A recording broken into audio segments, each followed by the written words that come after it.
Step in the ring, feel the adrenaline rush, throwing fists and kicks, the pain we can't hush. And then they find us, we're the real tough guys, breaking down barriers, we aim for the skies. Into the octagon, like a warrior I stand, trading blows, taking hits as I command. The art of combat, I'm ready to go. Submission, knockout, that's how I flow. Unleashing the fury like an untamed beast, locked in a cage where strength is released. Striking precision, grappling with my golden octagon. The stage we ignite.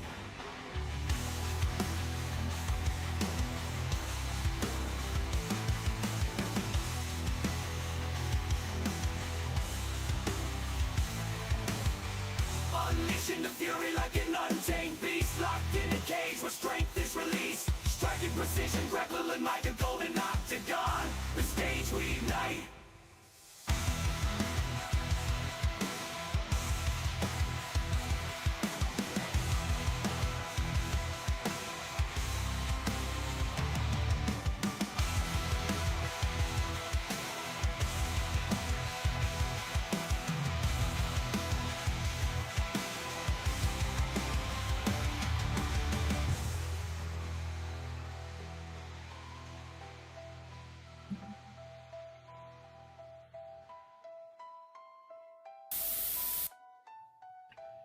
And we are live. Welcome to the Golden Octagon MMA Podcast with your hosts, Matt and D Rose.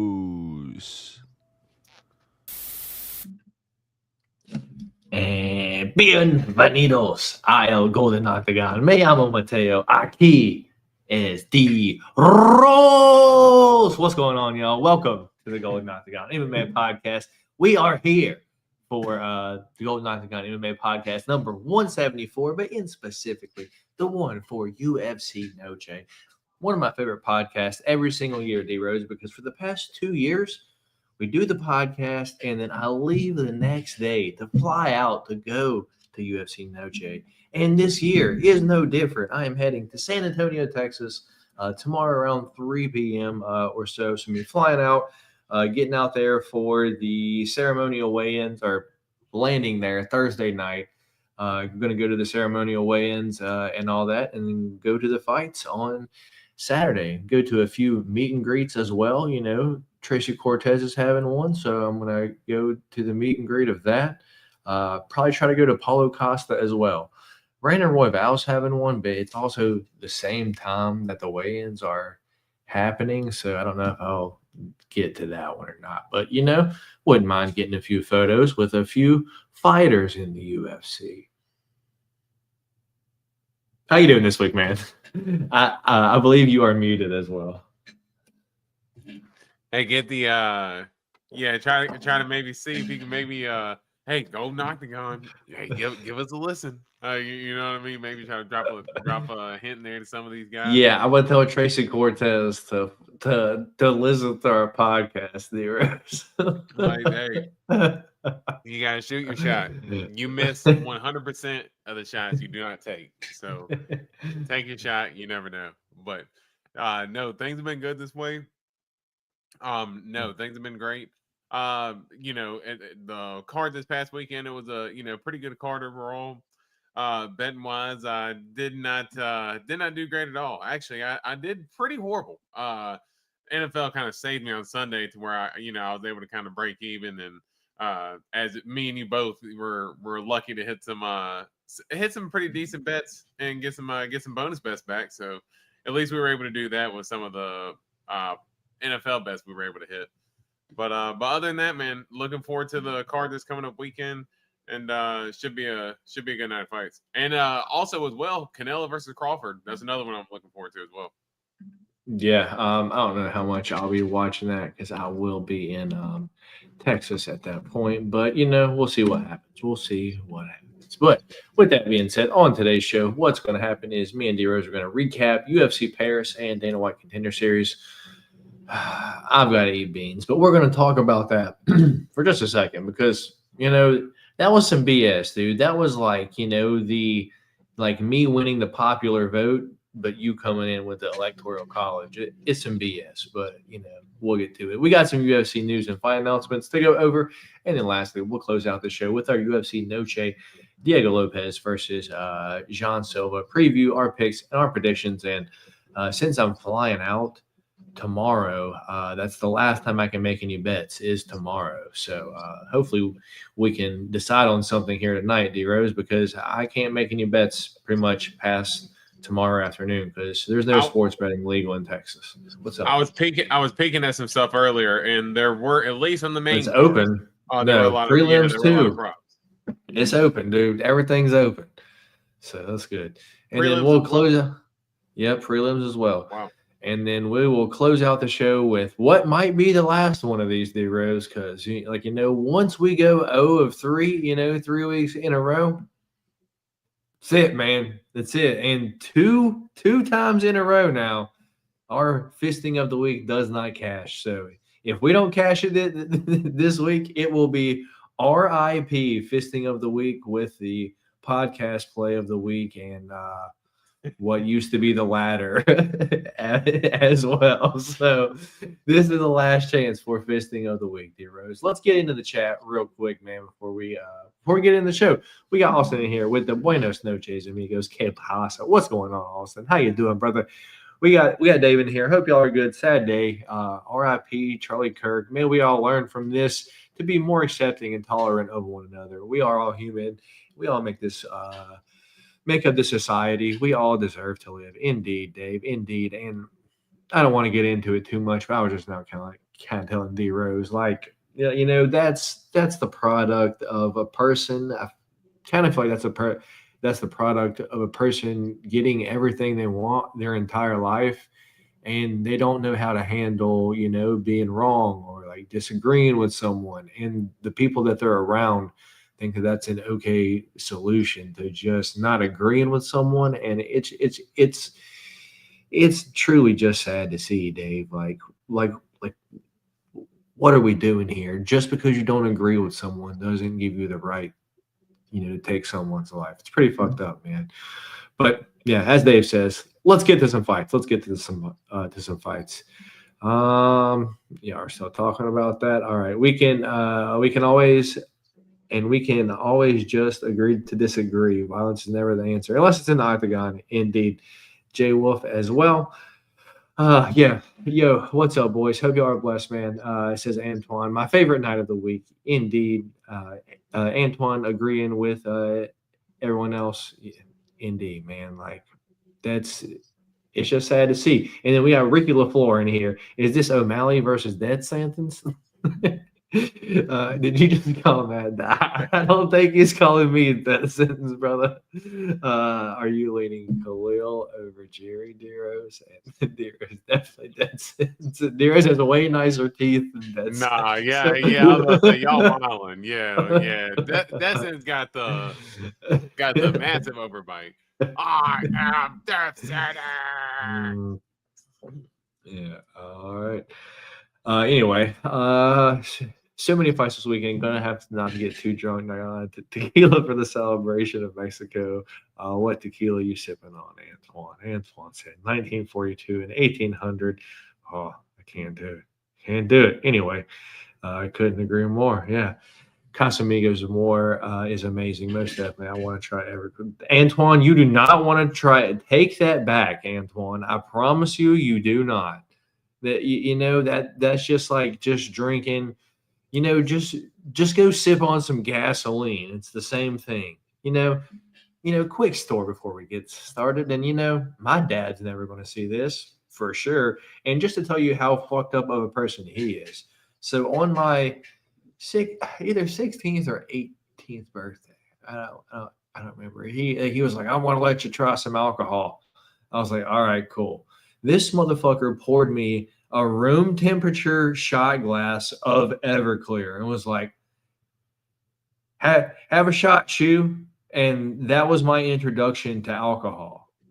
180, 190 proof alcohol that you can't even buy in the state of Virginia. We had to drive out of state to buy it. Dude, that's the type of asshole that my dad is. He was like, "You want a drink? Try this." Yeah. So that was my first drink ever. Let's just put it that way. You don't want to try that, Antoine. I promise. Trying to deter you away from drinking. So, I mean, was he smart in the end? Oh man, just dumb, just dumb. Oh, just an organ on vacation. I got a bottle of everything. Well, there's two different kinds as well. There's like the 190 proof, and then there's like the one that's like, I think like 160 or something like that.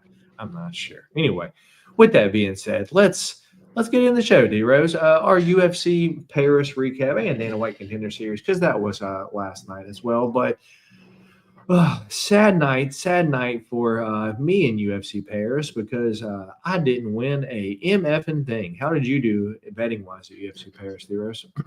Yeah, no, as I said, yeah, I didn't do anything at all. NFL saved me, because if it wasn't for that, yeah, I would have had a very, very bad weekend, to where I would have lost like quite a bit of money that I normally don't bet. But I got caught chasing a little bit Saturday, and I was like, all right, if I don't hit anything on Sunday on NFL, I just gotta I gotta hang it up for a little bit. And of course, like I said, got a little lucky and turned it around. But man, I got roasted when it came to the fights and bets. Yeah, and Antoine wanted to know your first ever drink. Hold on, I want to guess it. It was a twisted tea at 21. I'm just kidding there. Man, it was probably something. Man, it was probably something like that. Man, I remember one time, like my parents let me have and this is a long time ago. I was probably like 12, 13 when they let me try. They made me like a little like margarita or whatever. So I had technically tried like a little sip of something then, but I do think my first was it was either one of the Bud Lights in the tall can, like the Limeritas, or it was a Twisted Tea. It was one of the two. I can't exactly remember, but like me being of age to purchase alcohol, it was either a Limerita or a Twisted Tea. And Dave stole a beer from his dad when he was like 10. Dave, like, this is the type of kid I was. Like, if like I would find beer, dude, D-Rose, there would always be beers like at the end, like fucking of the road, like, because you live like on the next fucking street over, like, like the end of the road, right? Like, you can see like the road there. For some reason, I don't know if homeless people would like fucking steal them and like fucking stash them there, but there would always be like, like Natty's Light or like fucking Bud Light there, just like at the end, like of the road, like 24 packs. Like they were opened up, so like half of them were gone and shit. But dude, I used to just take them out of there and just fucking throw them at the road and just bust them, dude. so whenever they come back, they're probably like, where'd all my beers go? Yeah. They're just busted all over the road. I wouldn't drink them. I would just throw them and bust them on the road. I didn't want that, dude. Still to this day, I do not like the taste of beer, man. I've tried beer a whole bunch of times. Just not my thing. I don't like the little flavor of it at the end, which like fucking everyone tells me is hops. Yeah. Not a fan of beer. If I'm going to drink alcohol, I'm just going to get one of those girly drinks, or just drink like, fucking whiskey and Coke, vodka and Sprite. That's how I go for it. Yeah. Yeah, that's definitely me. Like, it's either like a whiskey and Coke or like vodka and Sprite. That's me, because I just can't do the beer. Beer is not my thing. I don't do shots. Like, I don't do beer. Like, I've done shots of whiskey. I've done shots of whiskey, but I don't. Not my thing, dude. Not my thing. Yeah, I don't. Dave, I can't pull that up. Dave. I'm sorry that you did that, man. I don't know who tricked you into doing that, but I can't pull that up, Dave. Hey, thank you for actually reading the comment before pulling it up this time. Dave, yes, you can. I'm not going to do that, Dave. All right, let's get into this fucking card. All right, Imavov versus Bahayo. Imavov wins via decision, dude, and it was just like kind of like, what is Kaya Bahayo doing, man? I was like, is he at least going to try for any takedowns? Like, I just don't really understand what Kaya Bahayo's game plan was going into the main event this past weekend. What's your thoughts on it, dude? Yeah, I mean, honestly, for me, I did pick Imavov, and the only bet I did hit, I put $5 on Nasruddin Imavov round 4 or 5 for decision. That was the only bet I hit. It was like plus 195. Got like $15 on it. Of course, I spent it all and lost it, but I did hit that bet. I did kind of think the fight would play out as such, just because the thing for me with Kaio, and I don't know if I mentioned it last week, and I know you were talking about strength of schedule. You were saying, you didn't know who Nasruddin who had fought who was like Kaio, but like for me, like there's not one thing about Kaio that stands out. Like it's not like he's like Carlos Prates where he's got the big left hand and stuff like that. Like he doesn't have like one signature thing. Like he's good at all things, but not great at one thing. And I do think that him not being the greatest wrestler, if he wasn't if he wasn't going to be able to get Imavov down, then Imavov just to me is the better striker, and he's proved that he can go 5 rounds at this point, fighting a lot of tough competition. So for me, Imavov is right there. I think he should be getting the title fight next, but of course, we're going to have to wait for RDR and Fluffy to play out. I personally think, regardless of the winner, I think he should get it, and then they should just fight whoever's next. But I did think that Kaya Bahayo looked a little bit slower than maybe what I think a lot of people had anticipated. I thought Kaya Bahayo I thought he had actually won the first round. A lot of people didn't. I thought he won the first round, but then I thought rounds 2 through 5, I thought Imavov handled pretty cleanly. Fair enough, man. Fair enough. So let's move on down to what was our fisting of the week. In our fisting of the week, another finger got ripped off that fist. It's only got one finger left, D-Rose.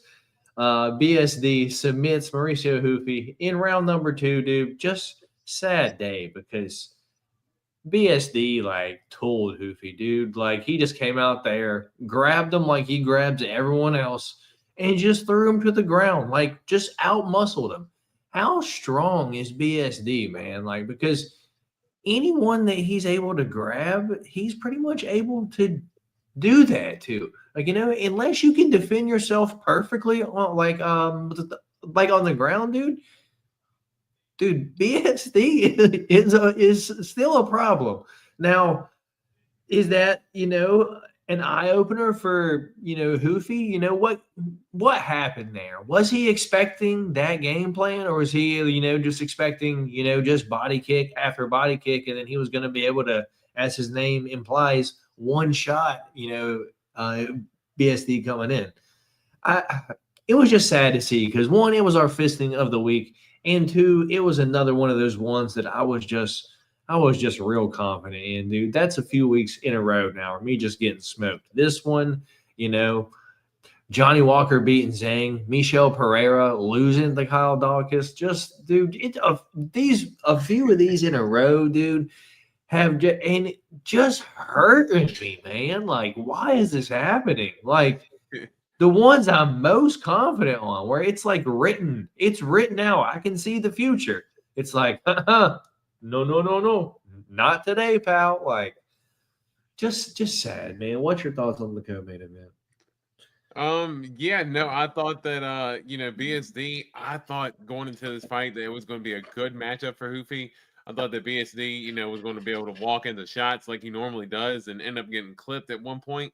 But I will say that Hoofy did have good timing on some of those shots. I thought there in the second round, he went for that jumping knee, and it was like this close to landing. But BSD did not. He wasn't super reckless like he normally is, because a lot of times he gets guys backed up to the fence, and he just sits there and just gets square and throws combos, and that's how he got caught. Yeah. I mean, he ooga boogas them. He 100% ooga boogas them and just tries to get them to basically put their hands up, and then he shoots underneath. But that's how he got caught by Dustin Poirier. That's how if you go back in that Thiago Moises fight, I point this out time and time again. But dude, if Thiago Moises had any power in his hands, he would have knocked BSD out because he was connecting so clean with some of those shots. And I thought Hoofy would have been able to have done the same thing, but BSD's defense was much better in this fight. Did not rush in like he normally does, and every time he had Hoofy backed up against the fence, he was in for the takedown. Hoofy was able to get up at certain points in time, but BSD showed that, man, if he can get his hands on you, he can take you down, and he's still going to be, whether he's going to be a title holder or not, that's left to be seen. But as far as him being a tough out on any given night for anybody in the top 15, BSD, kept his name there. Fair enough. Menezes Bukauskas finishes and retires Paul Craig with the elbow at the end of the first round this past weekend. Mason Jones wins via second round knockout against Balaji Oki. Axel Sola knocks out Reese McKee with 2 minutes left, or at the 2 minute 2 second mark in the third round. William Gomi wins via decision. And on the prelims this past weekend, Omar Sy wins via first round knockout. Ante Deligio wins via first round knockout.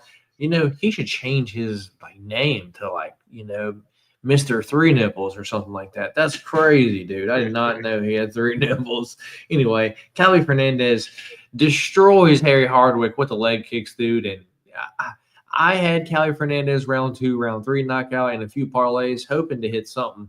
Even bet it straight. However, he does it in the first round, dude. Calvi Fernandez has some nasty calf kicks. Sam Patterson knocks out Trey Waters 3 minutes into the first round. Robert Bruschik knocks out Brad Tavares. Maybe a little bit of early stoppage, in the third round, but that he had beat him up bad in the first. Brad Tavares won the second, and then same thing kind of happened in the first half, in the third there. Renat Fakhretdinov knocks out Andreas Gustafsson 54 seconds into the first round.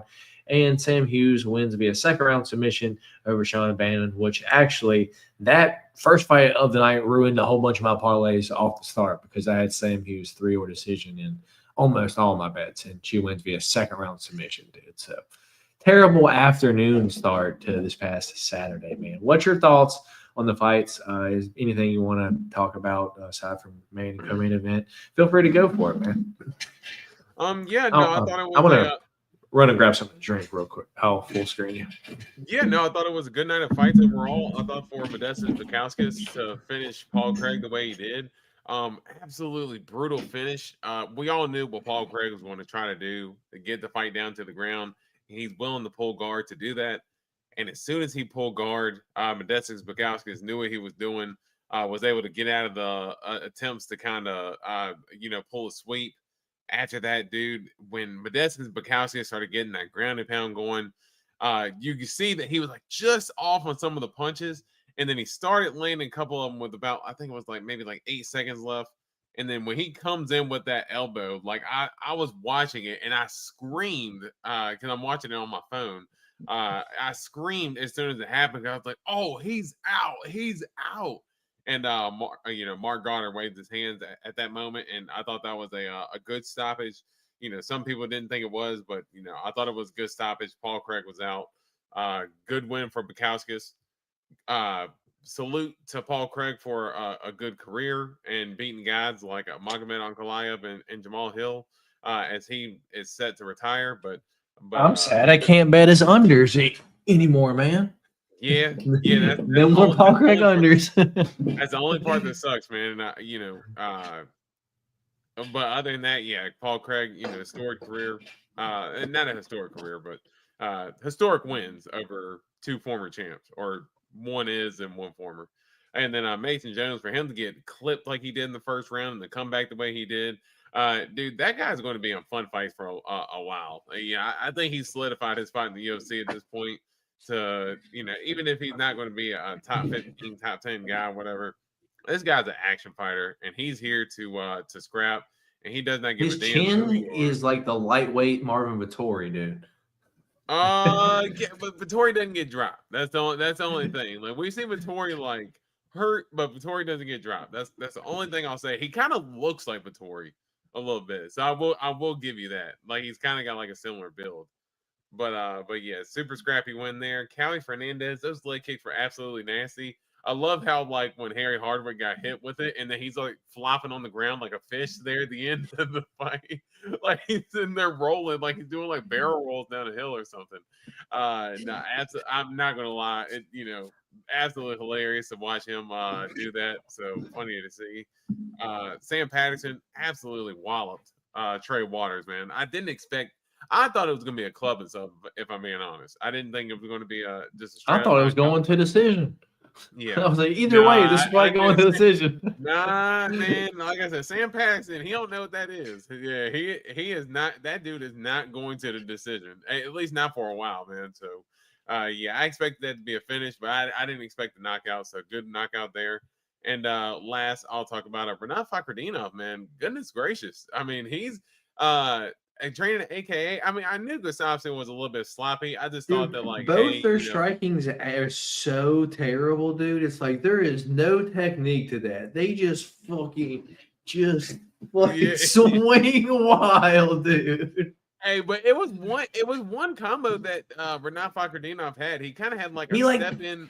He like throws like an uppercut, like yep. What are you doing? Like, yep. What are you doing? Dude does not bend his arm when he punches. That's the only thing. So when he throws straight punches, it looks good. But when he throws like hooks, he still has his arm straight like this. Like, yes. Like no bend in his elbow whatsoever. Even one of the punches there at the end, he like hammer fists him on top of his head because he's like he doesn't know how to punch in close quarters.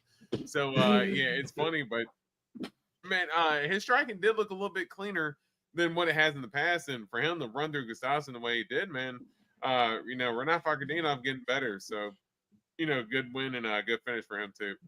Yeah, man. There's one more point that I do want to make before we go off of UFC Paris, dude.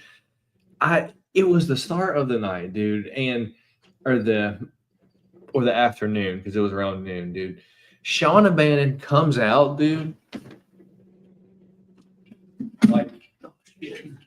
Like this. She's like, and dude, I laughed so hard, dude. I was like, how the fuck is she in the UFC? Like, who saw her tape and was like, yep, like, let's sign her, dude. Like, she's got to be the most non-threatening fighter in the UFC, dude. Like, it is hilarious, dude. That has been my whole point with her. And it's not even like me like hating, it's just like me like literally just seeing that like it's not good at all. Like like you said, I don't know how she made it to this point. God bless her that she did. She made it further than I'll ever make it when it comes to UFC. But what did someone see that was like, aha, we got to have Shauna Bannon on our roster? I just don't see it. I don't know, dude. I don't know. The worst part is I didn't even watch the fight because I knew Sam Hughes was going to smash her. I can't stand watching Shauna Bannon fight because that's how like it's so like it's aggravating watching her fight. So I'm just like, you know what? I'm not even going to do it. So I didn't even watch that fight. I hadn't even gone back to watch it. Fair enough.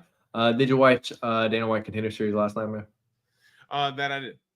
All right, cool. So fun fights. All finishes besides the first fight, which was the females fight, which that shit could have been stopped because we got a new Jessica Andrade, dude. She fights at 135, 125, and at 115, dude.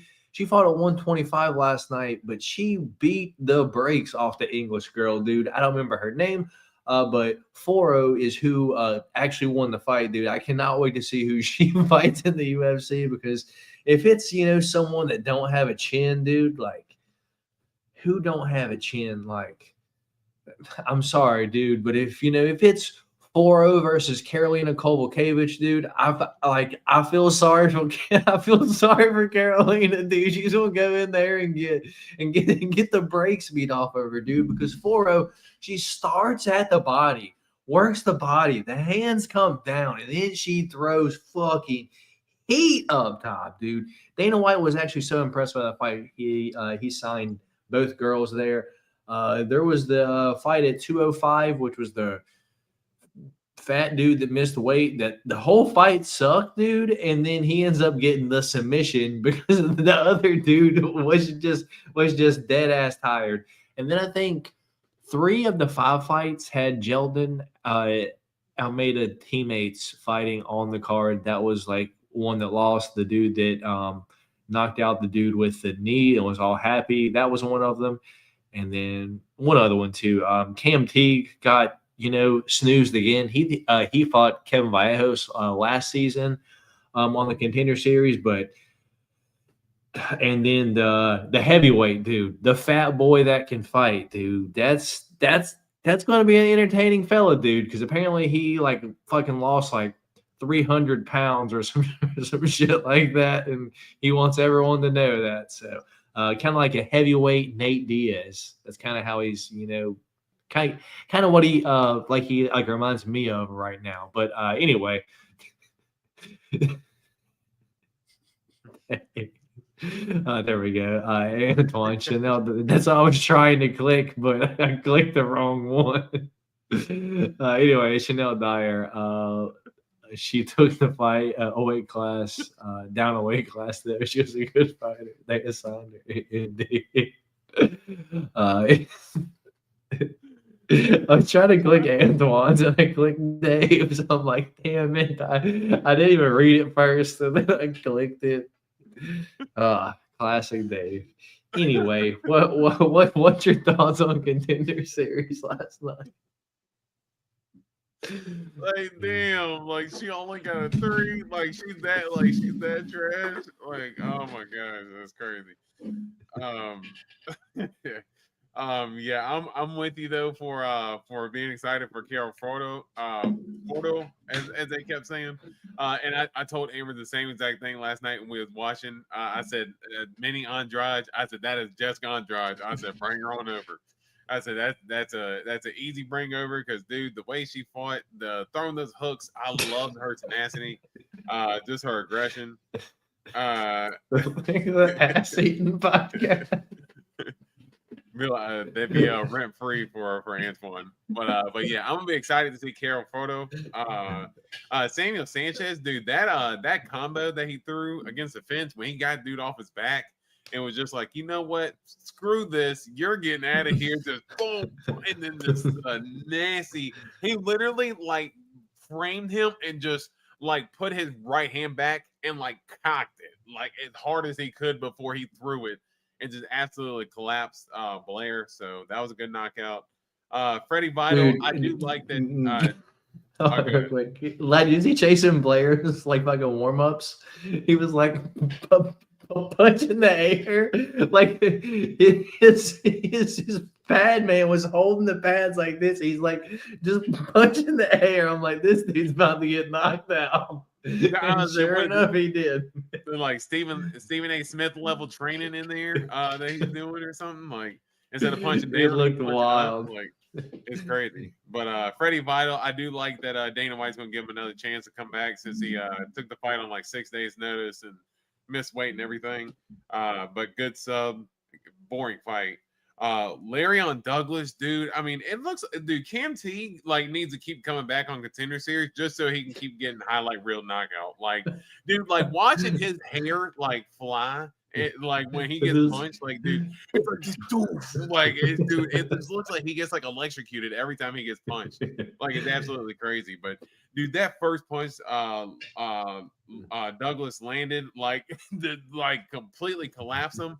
I thought they were going to stop it. Then the ref like trips over Cam T because he's like about to stop it. Then he doesn't when he probably should have. And then Cam T gets absolutely slept, dude. So Larion Douglas, he's going to be one that I'm going to be excited to see as well. And Stephen Asplin, definitely going to be excited to see him. I love the story. Him being, as you said, mid 500 pounds, getting down to now he's in the 260s, made it to the UFC. I love that, his dad was a fighter and, wanted to try to get to the UFC. He said his dad was on a 15-fight win streak and still never made it to the UFC, but kind of living out the family dream and everything. So Stephen Asplin is a name that I will remember, and I'm definitely going to be excited to watch him, make his debut. Antoine, is that the kind of loss that changes Cam Teague forever? I mean, Did you see him get knocked out by fucking Kevin Vallejo's last year? Yeah. Antoine, like it Yeah. was no better. It was no better. Very similar, actually. So yeah, very, very similar. So I mean, like again, Cam T needs to come back every year just to keep getting highlight reel KO'd. That like just to make a fun KO highlight for a Tuesday night. Yeah, man. Indeed. So, unfortunately, with that being said, let's get to the next topic of Eat the Beans. So, I have a bone to pick with you, D-Rose. We had 1, 2, 3, 4, 5, 6, 7 different picks this past weekend.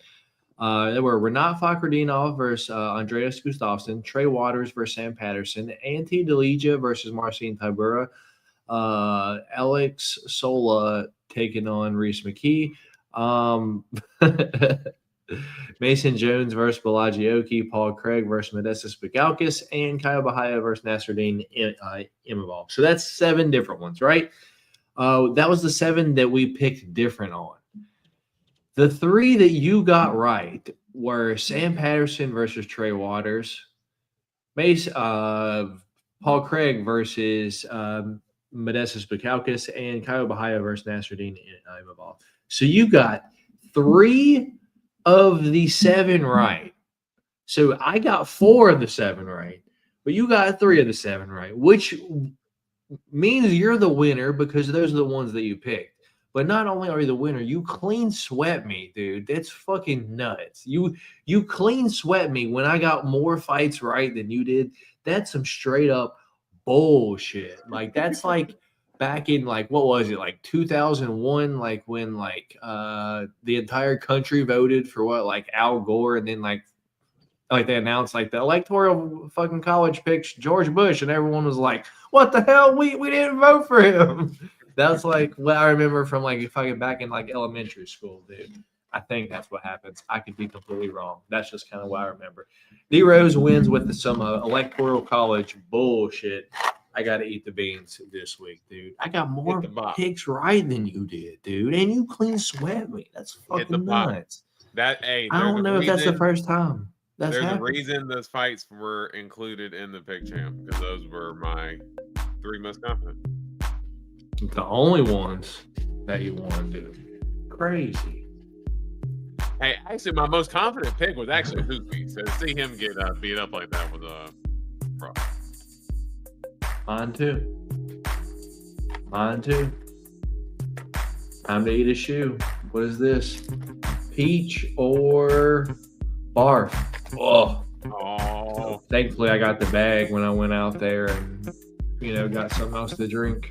So let me Let's see if you're going to be having a visit from the Chick-fil-A you had earlier.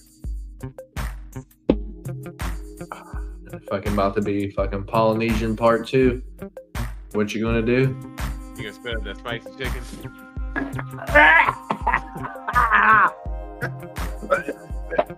It's the feed box. Hey, you don't stop. Dude, that one was so soft. I bit right into it, dude, and it was not good, dude. You got the bar. Now I'm mad.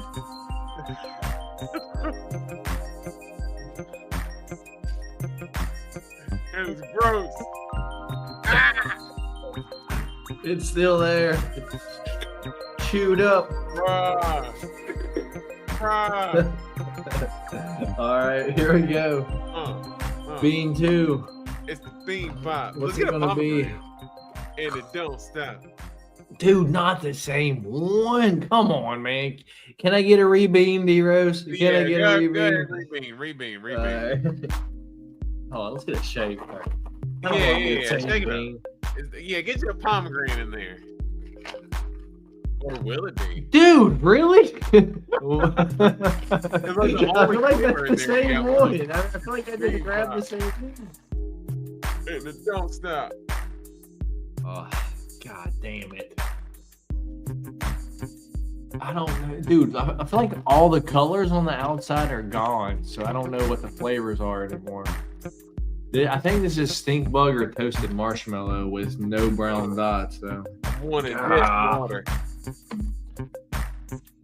No, I don't think that's the right shade. That ain't the right shade. I think it's either stink bug or toasted marshmallow, which I don't like either one of those. Get the stink bug. Make a God mean damn. mug. What? Eat the bean, go chug. Go chug. Chug, chug, chug, chug. Stink bug. Chug, chug.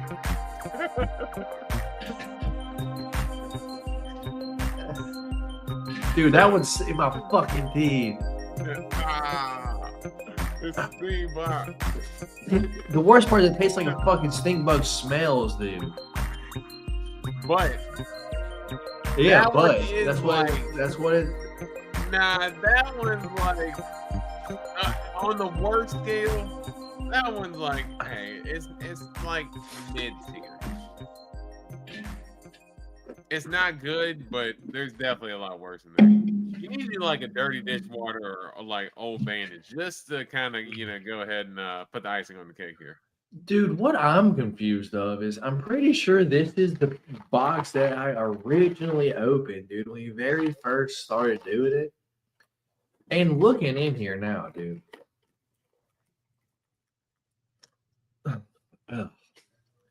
I don't see any red beans in here, which tells me, dude, that every red bean that I got out of this motherfucker was bandage. I've yet to get pomegranate. You really? I never only had got pomegranate? bandage. I only got bandage, dude. Only bandage came out of this Damn. box. Fuck, man. Damn, dude. And you still got one more. Oh, fuck. I forgot, dude. God Yeah, damn, you I got- thought I was you got done. two. Pop up the tunes. Back on. God damn it. Stop. I thought we were done. Let it go. Stop. Oh, no. No, no, no, no, no, no, no.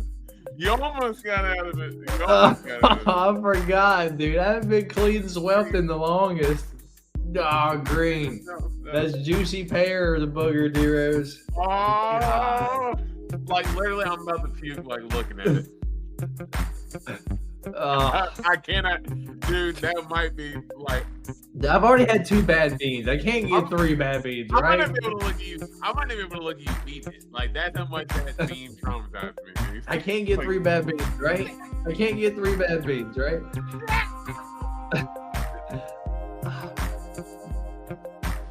Get the booger sugar.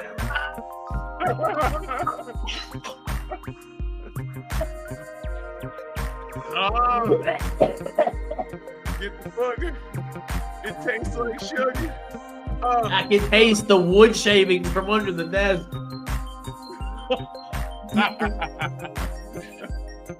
From under the desk.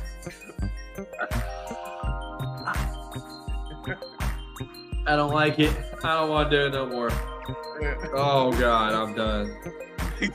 That one cooks me, dude. That one's bad, dude. Yeah. Oh, No, that's honestly, my stomach's kinda dude. turning, No, I don't know, dude. Oh, like, dude, no, I'm not gonna lie. Like my stomach's kind of turning, like thinking about you eating that one because that one is 100% my worst one. dude, that is foul. That's rotten, dude. Oh, my stomach just, dude, it's so bad. I can feel like I can taste like I feel like I just licked the underneath of a middle school of a elementary school desk, dude. Just that's what it tasted like. Wood shavings and snot. I want to cry, dude. That was so you went and licked nasty. the little kid's carpet under the bed. Ugh. Oh God. Oh, that's so bad. That was gross, Dude. It's rough, man. It like I said, quite easily the. I worst can't one. lose. How many green beans do I got left in here, dude? I can't eat that again. I'm about to just throw them in the trash can if there's any left. No, there's a bunch of blue and pink ones left though. Not too Fuck. not too many left. Yeah. Well, I mean, Yeah, dude, that's my last box. I actually sent the last unopened box I had to the last person that bought the eBay package so they can eat bean boozled. Dude, I can't even think right now. I'm just gonna click the comments, dude. Dude, my It's like I stomach get is drunk. nasty. Where are we at? We are moving on to the news for the week. I mean, let's click the comments real quick. Anyway, his dad, Kevin Asplin, was 14-1 before taking a bunch of losses in Bellator. Oh, wow. Did you did you see that, Heroes? I'm sure you did, but Yeah, well, Dak did not spit on him first. He was spitting as he was talking to his teammates, and Jalen Carter assumed he was spitting towards him, and it didn't hit him, so it doesn't matter. But yeah, Jalen Carter skunked for that. It doesn't matter. He got fined a whole game check, I believe they said, and he didn't get suspended, but he got $57K. kicked out. He got kicked out for basically the entirety of the game. So, in Dallas, when they're competitive against Philadelphia, they always split. Usually win the one at home. So I think Dallas is going to get him on the second game. All right, so Antoine saying, I'm sorry, that shit fucking disgusting. Yes, it is. Bandage. Antoine, it tastes like, imagine you're in high school, right? And you just got done playing a football game and your ankles were taped up. And the sweaty sock flavor that is on that, athletic tape is exactly what bandage tastes like. Yeah. Exactly. He has the sourness and all. Yeah, he is nailing it. It 100% tastes like Ace bandage. Yeah. Also, Matt, I know you're a Falcons fan. Was that during the Vic era? Indeed, it was, because I'm not a little quick backstory. He actually went to Virginia Tech, which is basically mine and D Rose's hometown there. It's like, it's like we live in a town right next to it. So I was a huge Michael Vick fan, as well, like a lot of people from the area. So a lot of people from our area became Falcons fans. Yeah, D-Rose, because we don't have a home team here, Right. No, like professional teams. So a lot of people around here will root for Washington. You will catch me 6 feet under before you would catch me rooting for Washington. But yeah, but for that, yeah, Virginia Tech was the hometown team, and Michael Vick was the one that kind of everybody followed, and some people stuck with the Falcons even after Vick left. But I know a lot of people were really kind of around for the Falcons just because of Vick. Yeah. Dave said I ate boogers off the elementary school desk. That's what I imagine it tastes like. Maybe they did, Dave. Maybe they did. And they delayed the game somehow with him. I say 20 yards. They may have done that too. And D-Rose, did you like Dak or Romo more, D-Rose? And dudes, my favorite thing to search up NFL Hall of Famers from the 60s or 70s. I mean, honestly, the worst part is for Dak and Romo, they're both kind of the same guy, to be honest. Like, they're both good. They put up good numbers. And now later in their career having injuries that are putting them out for a good portion of the year, and they just can't take their team over the top. So, I mean, I love the surge that Dak made when he was the rookie, kind of came out of nowhere and, kind of took over the reins. But, I mean, Romo had some magic, though. He had some magic moments, man, where, he hit that back spin move and, making guys like J.J. Watt and guys like that fall. Roman had a little bit more kind of like a magic element to him, where Dak is kind of like meat and potatoes, but both good nonetheless, in my opinion. Fair enough. And Antoine, how do you guys feel about Julio? How do you feel about Julio Jones and Matt Ryan came in the equation? I think that was after, Mike Vick got sent to jail and shit like that. But I mean, how old were we, D-Rose? What was that? That had to be like 2012. What was I like?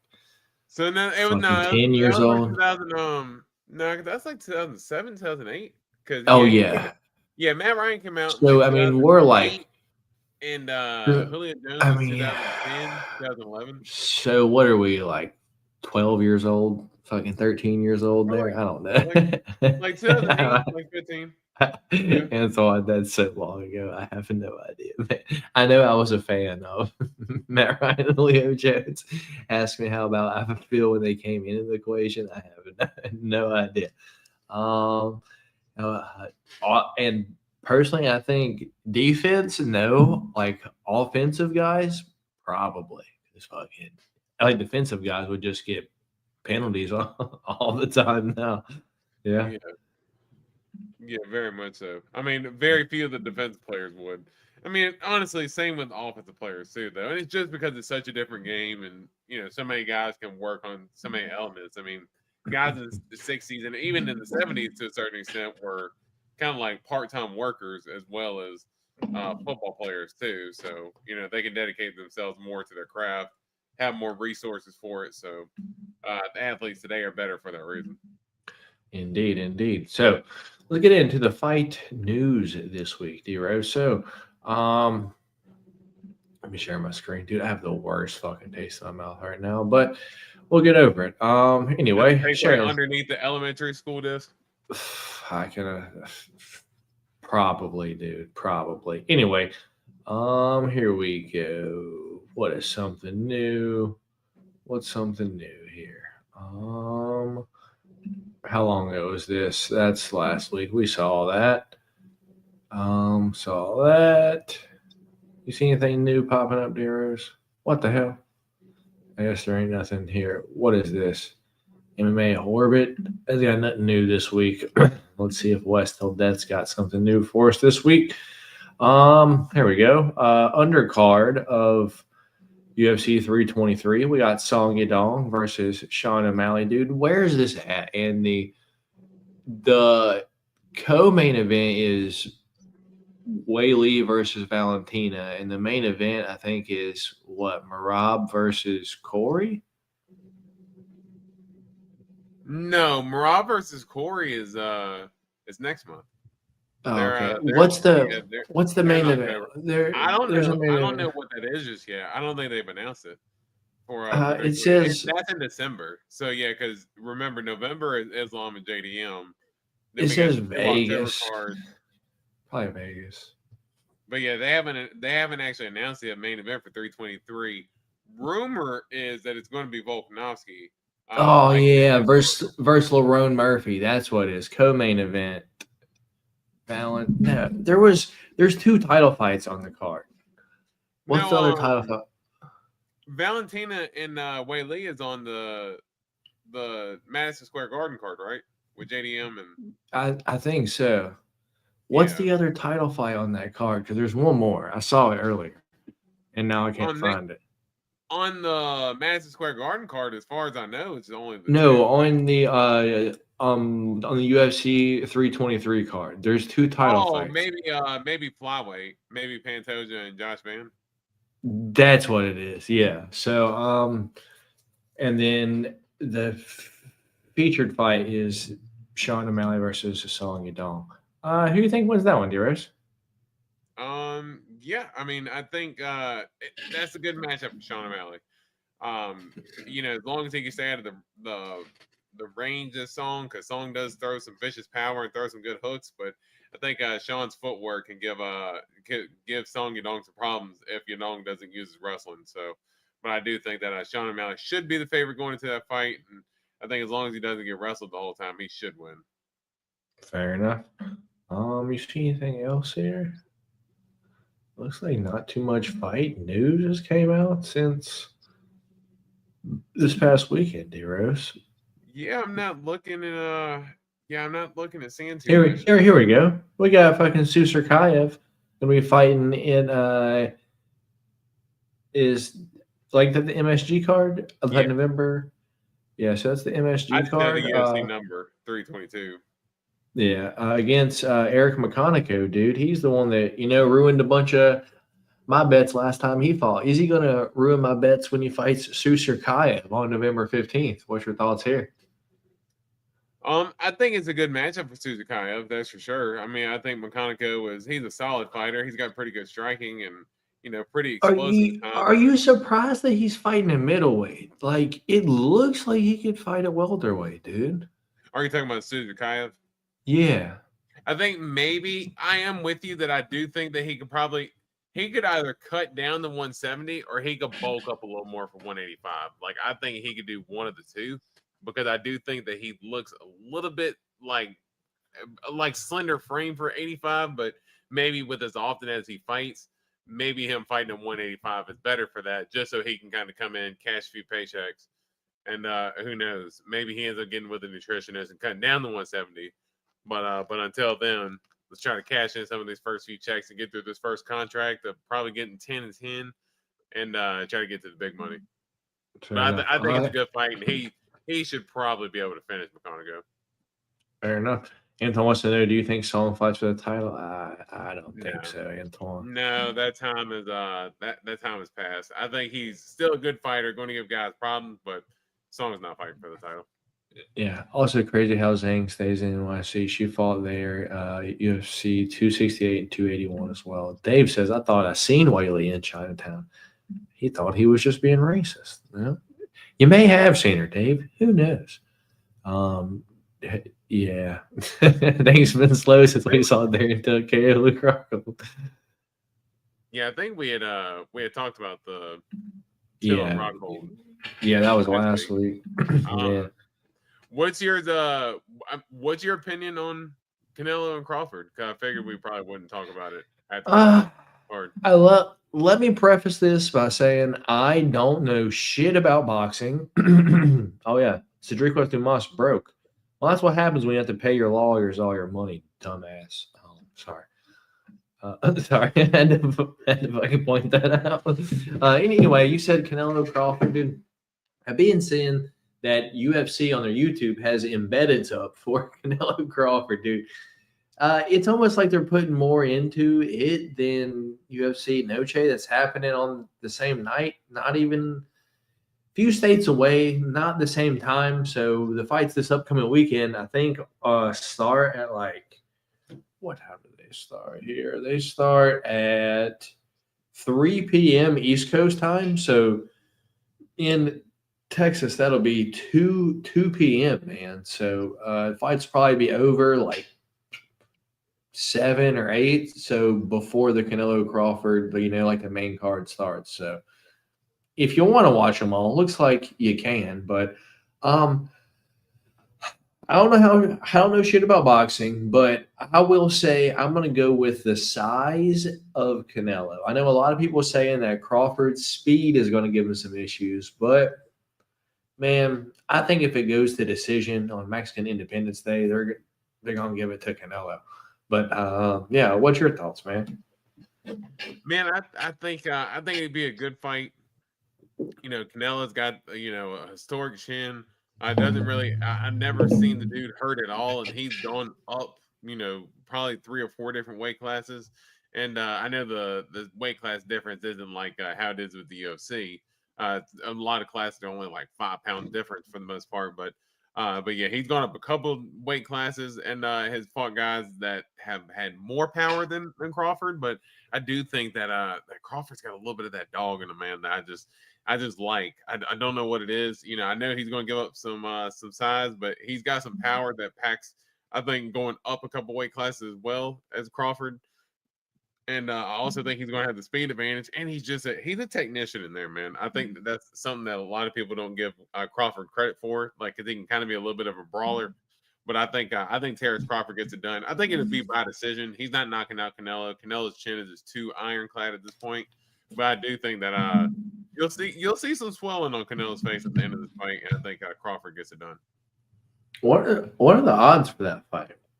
Last I saw, I believe Canelo was -180. I think Crawford was +130, +140, somewhere around there. Let's see real quick.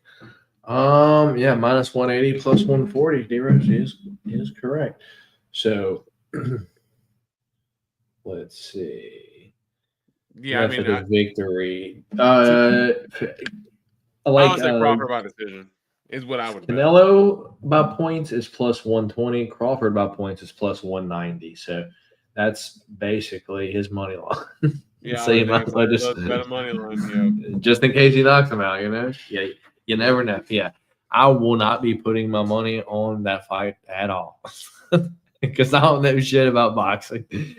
So, and I'll be in Texas, so I won't even be able to. Anyway, with that being said, let's D-Rose. With that being said, D-Rose, let's get into the fun part of the show. Our UFC Noche UFC 3. What am I doing? UFC Diego Lopes versus Jean Silva. Our preview, our picks, and our predictions. Probably throw a few bets at you as well. So me and D-Rose looking like right there this week. D-Rose going to be sitting on his couch dressed in a whole mariachi outfit, watching the fights. Actually, he's going to be going to work trying to sell cars in a mariachi outfit. So if you're in the greater 540 area, hit up Sheeler Motor Mile and tell him D-Rose sent you for a brand new Kia so he can get out of this mariachi outfit. Hell, I need to sell new Sorrentos. He needs to sell them new Honda. Man, like playing in the background. He needs to sell them new Hyundai Range Rover so he can fucking get the commission. Like, oh, y'all didn't know it was UFC Noche tonight? Like sitting there like doing like some dances and shit. Oh my goodness. I was gonna get tacos for the card. Hell yeah. D-Rose, when I was in the Frostbank Arena watching the Spurs play, I think in December, dude, what I found out was the food there inside was mad cheap, man. I was like, what? Like, I got like so much food for like $25. Where you go to any place around here, you spend fucking $25 on a slice of pizza and like some fries, dude. Like the food, like inside the Frostbank Arena wasn't too much the last time that I was there. So hopefully it's the same. It's the same this time for anyone going to the UFC Noche event this upcoming weekend. So with that being said, let me share my screen and we'll get into making our picks, predictions, and previewing UFC Noche or UFC Fight Night Lopez versus Silva. So, D-Rose, this upcoming weekend, Saturday night, fights start at 3 p.m. East Coast time. They're going to be taking place in the Frost Bank Center, which is in San Antonio, Texas. We have 14 fights to go over. So I'll be watching 14 fights on Saturday in my seat. It's going to be dumb, dude, because they make you empty your pockets and they take everything. You can't bring a vape or nothing like that in there, though. So not going to be a fun time. I have to figure something out, dude. I have to figure something out because I don't know if I can do that for 7 hours, dude. Anyway, with that being said, main event of the night is Diego Lopes versus Jean Silva, Lord Jean Silva. Co-main event is Rob Font versus David Martinez. Was going to be Rob Font versus Chiwiwis, but Chiwiwis, pulled out. We've got Jared Gordon taking on Gifted Rafa Garcia. We've got Kelvin Gastelum taking on Dustin Stolfoots. We've got Alexander, the Great Ape Hernandez, in his hometown, taking on Diego Ferreira. We've got Santiago Luna taking on Quang Bang Lee. We've got Jose Medina taking on Dusko Todorovic. We've got Claudio Poyes taking on Joaquim Silva. We've got Neto BJJ Joaquim Silva. We've got Tatiana Suarez taking on Amanda Lemos. We've got Jesus Aguilar. That's who turned Chandler Ross into a chicken tender. Don't forget it. And we've got, he's going to be taking on Luis Garule. We've got Zach Reese taking on the upstanding citizen that is Cedriquez Dumas. He has never done anything wrong. All our allegations are false against him. Anyway, we got Alessandro Costa taking on Alden Correa. We've got Alice Pereira, not Alex Perez's sister. Just so y'all know, that's not her. Not the same chick. This chick's 19, and Alex's sister is in her 30s, so not the same chick. This is a Brazilian, 5-0, same last name, but it's Alice versus Arlise. I don't know, but this isn't Alex's sister. Anyway, she's going to be taking on Maserat Rendon, And our first fight of the night is the Ultimate Fighter finale rebooking. We got Rodrigo Cezinado taking on Danil Donchenko. So that is 14 fights to the roast. Fights that fell off here were Edgar Chairez versus Alessandro Costa, Raquel Pennington versus Norma Dumont, David Martinez versus Carlos Vera, Quang Lee versus David Martinez, and Rob Font versus Raul Rosas Jr. So, thoughts on the card as a whole, man? It's a solid card. I like it. I do think it's not as loaded as maybe some of the past couple of UFC Noche cards. Well, the last one was a pay-per-view, so that makes sense. Well, right. But I mean, even a couple of years ago with Valentina and Alexa Grasso, that wasn't a pay-per-view, but that was still a good card. So I think this one's still lacking just a little bit compared to the others, but still a good card nonetheless. Yeah. What would you rate it? I'd give it a B. All right, that's fair. I agree. A lot of fights. I just enjoy going to fights, dude. It's a fun atmosphere, fun time, and especially when you make bets in one state and you can't chase or anything, and then you win them all from another state. That's my favorite thing. So hopefully we can do that this weekend. Just complete DGen shit, man. So let's get into it, man. First fight of the night is going to be Rodrigo Cezinado taking on Danil Donchenko. The Ultimate Fighter finale that was rescheduled. I believe that when we first picked these fights a few weeks ago, I went Cezinado, you went Danil Donchenko. Anything change here, man? Rodrigo Cezinado pulled out in his last fight. I think some kind of injury, but I don't know what the injury was, or maybe it was just the weight cutting. Who knows, man? My picks staying, dude. I'm going Cezinado via decision here. I think he just wrestles Danil Donchenko. Danil Donchenko is the much funner fighter, more knockouts, spinning shit, elbows, knees. I would prefer him to win, but I think he can be neutralized by Rodrigo. So I'm going Rodrigo Cezinado via decision. How about you, man? Yeah, I did not watch The Ultimate Fighter this past year, so I just know just a little bit from what I was able to kind of gather up at the last second. But yeah, Danil Donchenko, I just saw a little bit more explosive power. Cezinado is going to look to get the fight down to the ground. But from what I've seen, it looked like Donchenko had pretty decent takedown defense, and I think he's the cleaner striker of the two. All-time fight. Antoine, calm down just a little bit, brother. I don't want to say all. Good fight. I don't know if we're talking all time, but yeah, I'm going to stick with Donchenko here, and I'm going to say by decision. All right. Odds for the fight: Rodrigo Cezinado, the underdog at plus 170. Danil Donchenko minus 205. Your favorite. Over under here, D Rose is set at 1.5. The over 1.5 minus 166. The under 1.5. Plus 130. I think the over 1.5 solid parlay piece, yeah? Yeah, I'm probably not gonna mess with this fight too much, but you can. That's fair. So me and D-Rose split on the first fight of the night. We'll move on to the next one, where we have the Golden Girl, Alice Pereira. How can we not be a fan over here on the Golden Octagon, man? She's just representing us to the fullest.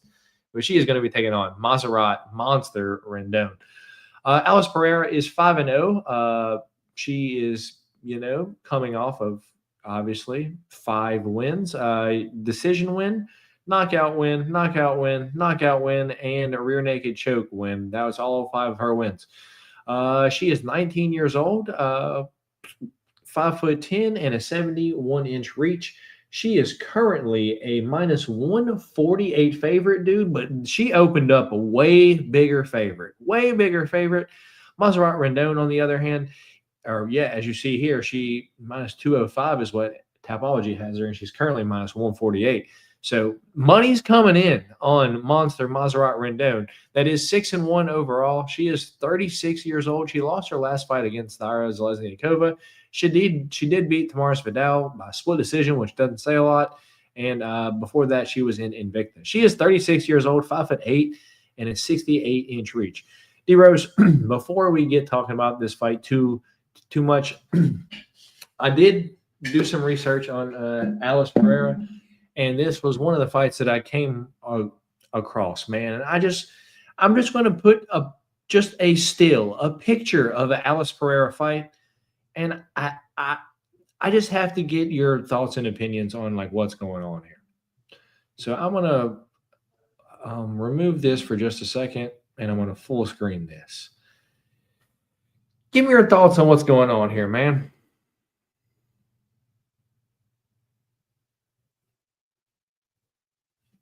Are you there, dears? What's happening? Is he frozen? D-Rose, where are you at? Oh, no. Let's see.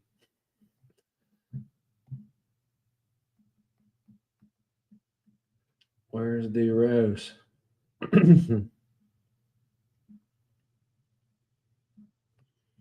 Maybe I'm froze.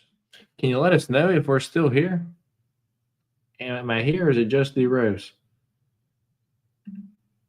D-Rose froze looks so serious. All right, so it is just D-Rose froze. I'm not sure. He did see the message, so we'll see what happens. We'll see what happens. I don't know. All right. Anyway, what I wanted to point out, though, is just this is Alice Pereira in one of her fights, clearly before she got signed here. It was against Carolina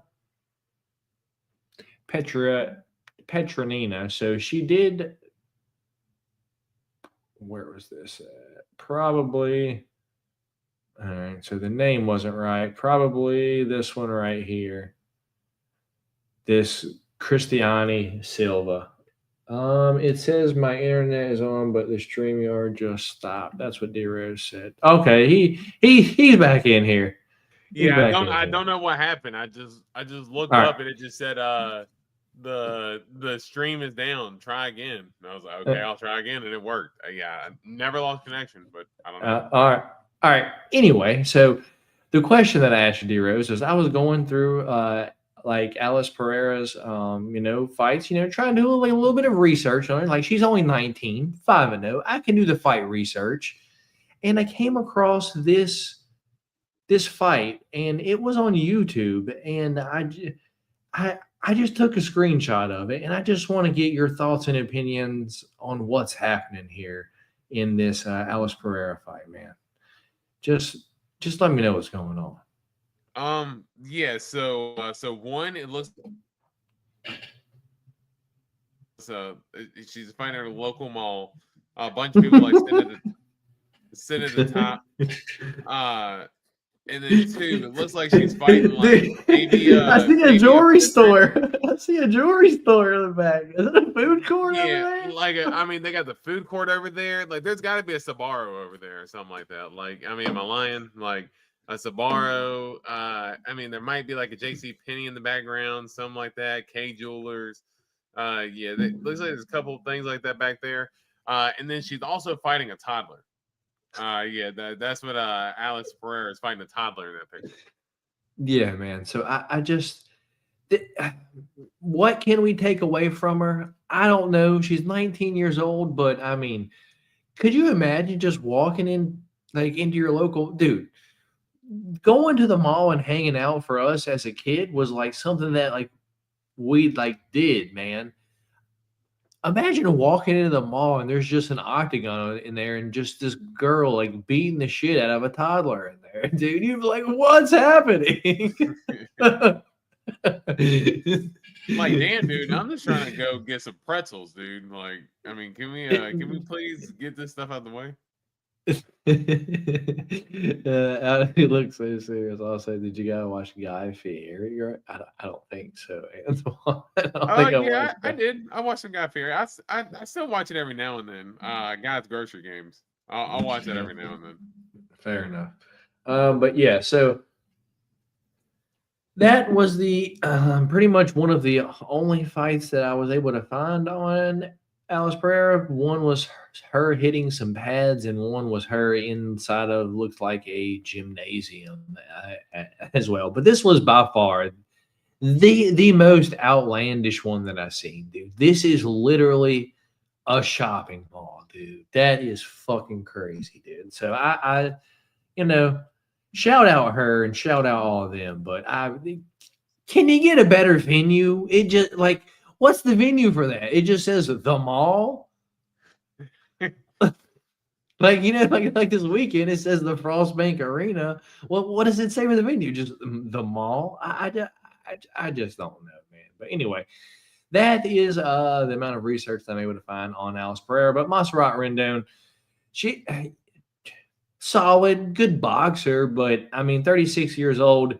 I have to go the golden girl, Alice Pereira. She's got all finishes, man. But what if she just tags Montserrat Rendon up all 3 rounds, man, and she wins this fight via decision? She's got all finishes so far besides her last fight, so she can go 3 rounds. But this is by far her best competition because, as you see, she's fighting toddlers in malls outside of the UFC. Yeah, and that's the part that's got me a little hesitant on picking Pereira here, is that the level of competition. She's 19 years old. She's had all knockouts except for one. No, she had a sub and a decision as well. Well, yeah, all finishes except for one is really what I meant. But gotcha. In terms of the only thing for me is Rendon. She's 36 years old, but she doesn't have that much experience for being 36 years old. Like they virtually have the same record, even though there's a big significant 20-year difference. Yeah, so that's not too good for Rendon either. So I'm going to go Alice Pereira here, just because similar experience, and I think the youthfulness should be able to help Pereira get it done. But again, I'm not betting this fight at all. I don't trust it. But I'm going to say Pereira by decision. Fair enough. Me and D-Rose both on the golden girl, Alice Pereira, to win this fight via decision. We'll move on to the next one where we have Alessandro No Costa taking on Alden Cobra Correa, to be exact. Odds for the fight: Alessandro Costa minus 395. Alden Carrera is plus 310. Over under here is 2.5. The over is minus 115. The under minus 115. Chalk both ways. Alessandro Costa 14-4 overall. Out of his last 5 fights, 3 wins and 2 losses. Win over Kevin Borjas, lost to Steve Erceg, win over Jimmy Flick, lost to Amir Albazi, and win before the UFC against Carlos Gomez, whoever that is. Alessandro Costa is 29 years old, 5'4", and a 67-inch reach. Fights at Legacy MMA, but we know he trains with Diego Lopez. Let's not get it twisted. Alden Carrera is 10-3 overall. Out of his last 5 fights, 3 wins. Looks like a no contest and a loss there as well. He is 27 years old, 5'8", and a 67-inch reach. Looks like he's going to be taking this fight. I don't know if it's going to be on short notice or not, D-Rose, but I actually think it is because Alessandro Costa's opponent pulled out. Who was it that pulled out of that fight? I don't know. Doesn't really matter, but he is taking the fight on short notice. He is a big underdog, and from what I've seen, I've kind of seen why he can get taken down, dude, pretty easily, and he don't have a lot to offer from his back. And if Alessandro Costa is able to just walk forward on you, take you down with, no reason to not be on your hips, dude, I think he's going to do that. I don't think Correa has the power to keep Alessandro Costa off of him. So with that being said, give me Alessandro Costa to win this fight. Let's go by first round submission, man. Which way are you going here? Yeah, I'll keep it short and sweet here. I because I basically think the same thing you do. Just from what I've seen for Correa is that he hasn't been the greatest in terms of defending takedowns, taking the fight on short notice, coming in against a guy like Alessandro Costa, who does have good experience in the UFC and fought some good guys. He's got some good power in his hands as well as good takedowns, and he's got pretty good submissions as well. So he's very well rounded.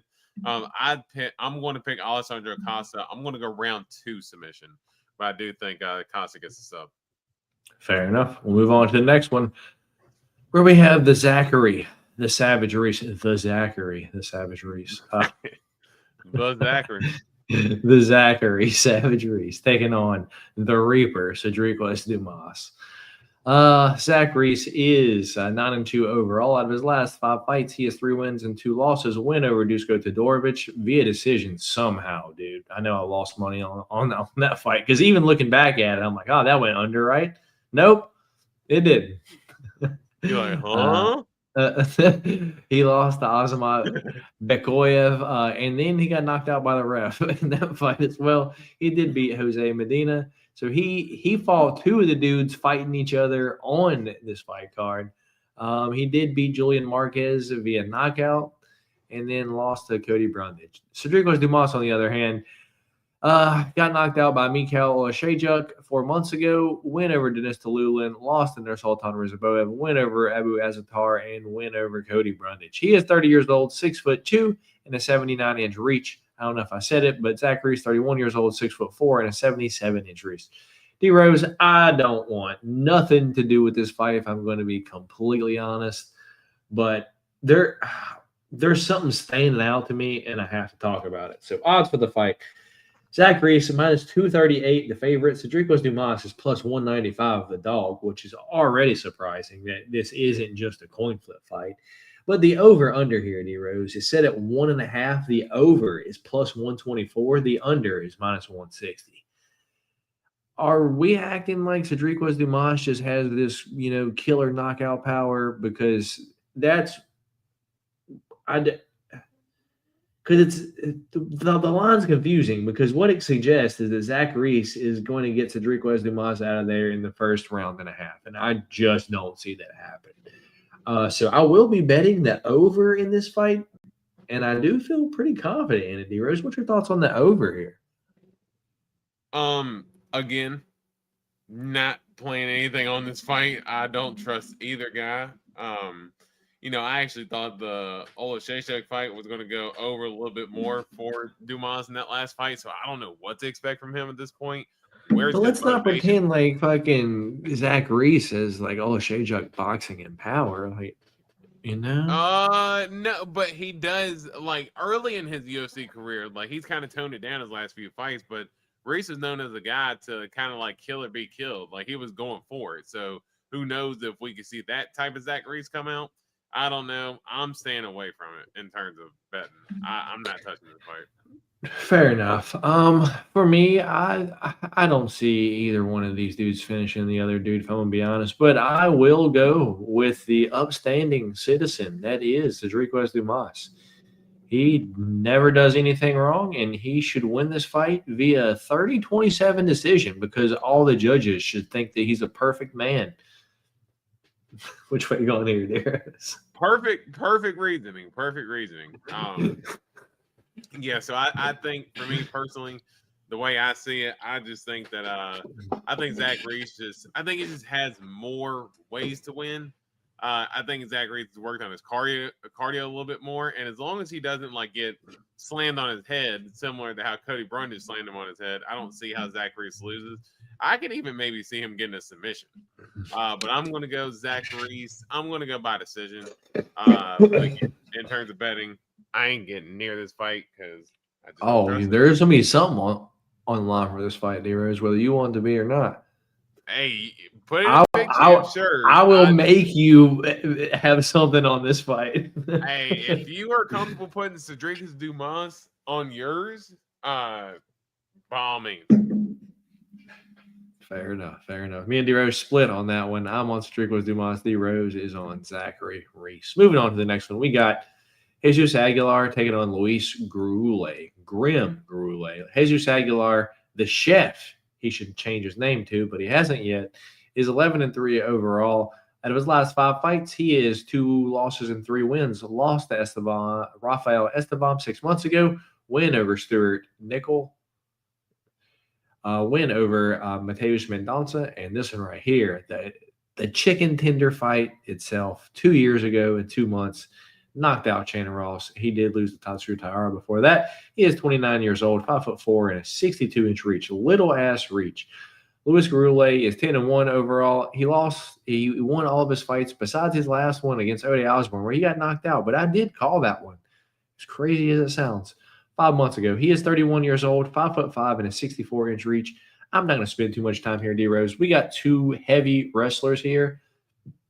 And the odds for the fight are currently plus 190. Jesus Aguilar, Luis Gurule minus 230. Over under is 2.5. The over minus 166. The under is plus 130. I'm going Luis Gurule to win this fight via decision, just out wrestling, spending more time in the top position over Jesus Aguilar. How about you, man?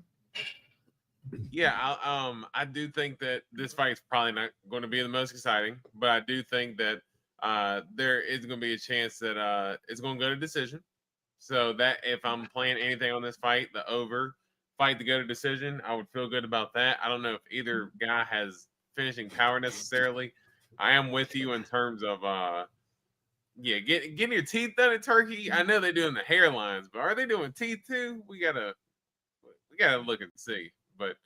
But no, I think Luis Gurule, he does have good counter wrestling, but man, I do think that Jesus Aguilar, he has been able to hold his own in the wrestling department against bigger guys at flyweight.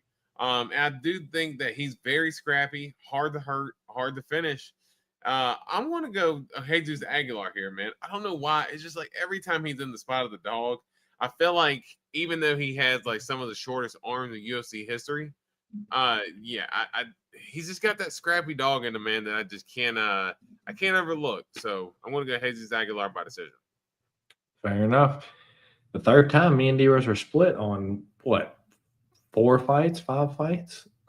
Crazy so far. Anyway, moving on to the next one. We got Tatiana Suarez taking on Amanda Lemos. Tatiana Suarez is 10-1 overall. She was undefeated before she fought the champion, Zhang Weili, 7 months ago. And if she would have waited 5 months, dude, she could be fighting for the title and probably be the champion, because I think she probably beats both the girls fighting for the championship when they do fight this upcoming, month? Next month? 2 months? Something like that. Yeah. But I think if she beats Amanda Lemos, she should be next in line again, because, I mean, who else is she going to fight that's going to give her any kind of threat? Anyway, she is 34 years old, 5'5" and a 66-inch reach. Not too much time left, because she did lose lots of her time to cancer and injuries as well. Amanda Lemos is 15-4-1 overall. Out of her last 5 fights, she is winning, losing, alternating. So we got a loss coming up next here. Win over Yasmin Sindo, lost to Verna Jandiroba, win over Mackenzie Dern, lost to Zhang Weili, and win over Marina Rodriguez. She is 38 years old, 5'4", and a 65-inch reach. D-Rose, I'm going Tatiana Suarez to win this fight via decision, man. I think she just wants to get back on the winning track, stay on top, stay safe, and get a dub, man. What's your thoughts here? Yeah, I think there's obviously some advantages for Suarez. She wasn't used to meeting the resistance that she met when she went up against Weili, because Weili just showed that pure strength. Kind of what Weili did to her was kind of similar to what I was thinking that DDP could do to Hamzat. Obviously, we saw that didn't happen, but there's obviously there's very few fighters like Zhang Weili. Weili's one of the greatest of all time. Amanda Lemos has worked a lot on her takedown defense over the past couple of years. But I do think at this point she's a little bit older in her career, and it's just something that always struggled with.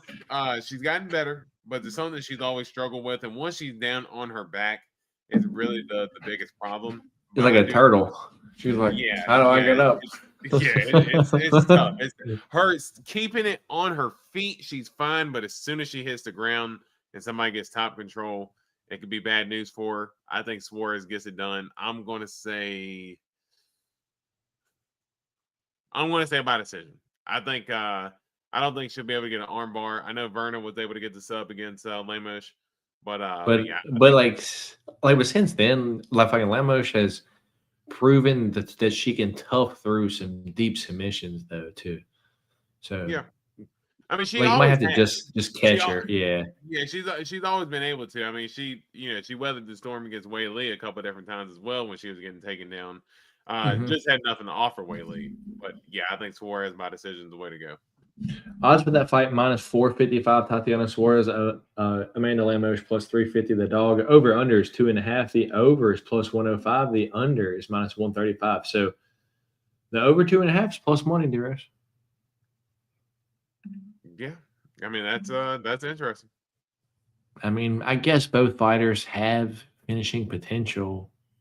I just see it going to decision. It's WMMA, boys. We going to decisions. Yeah.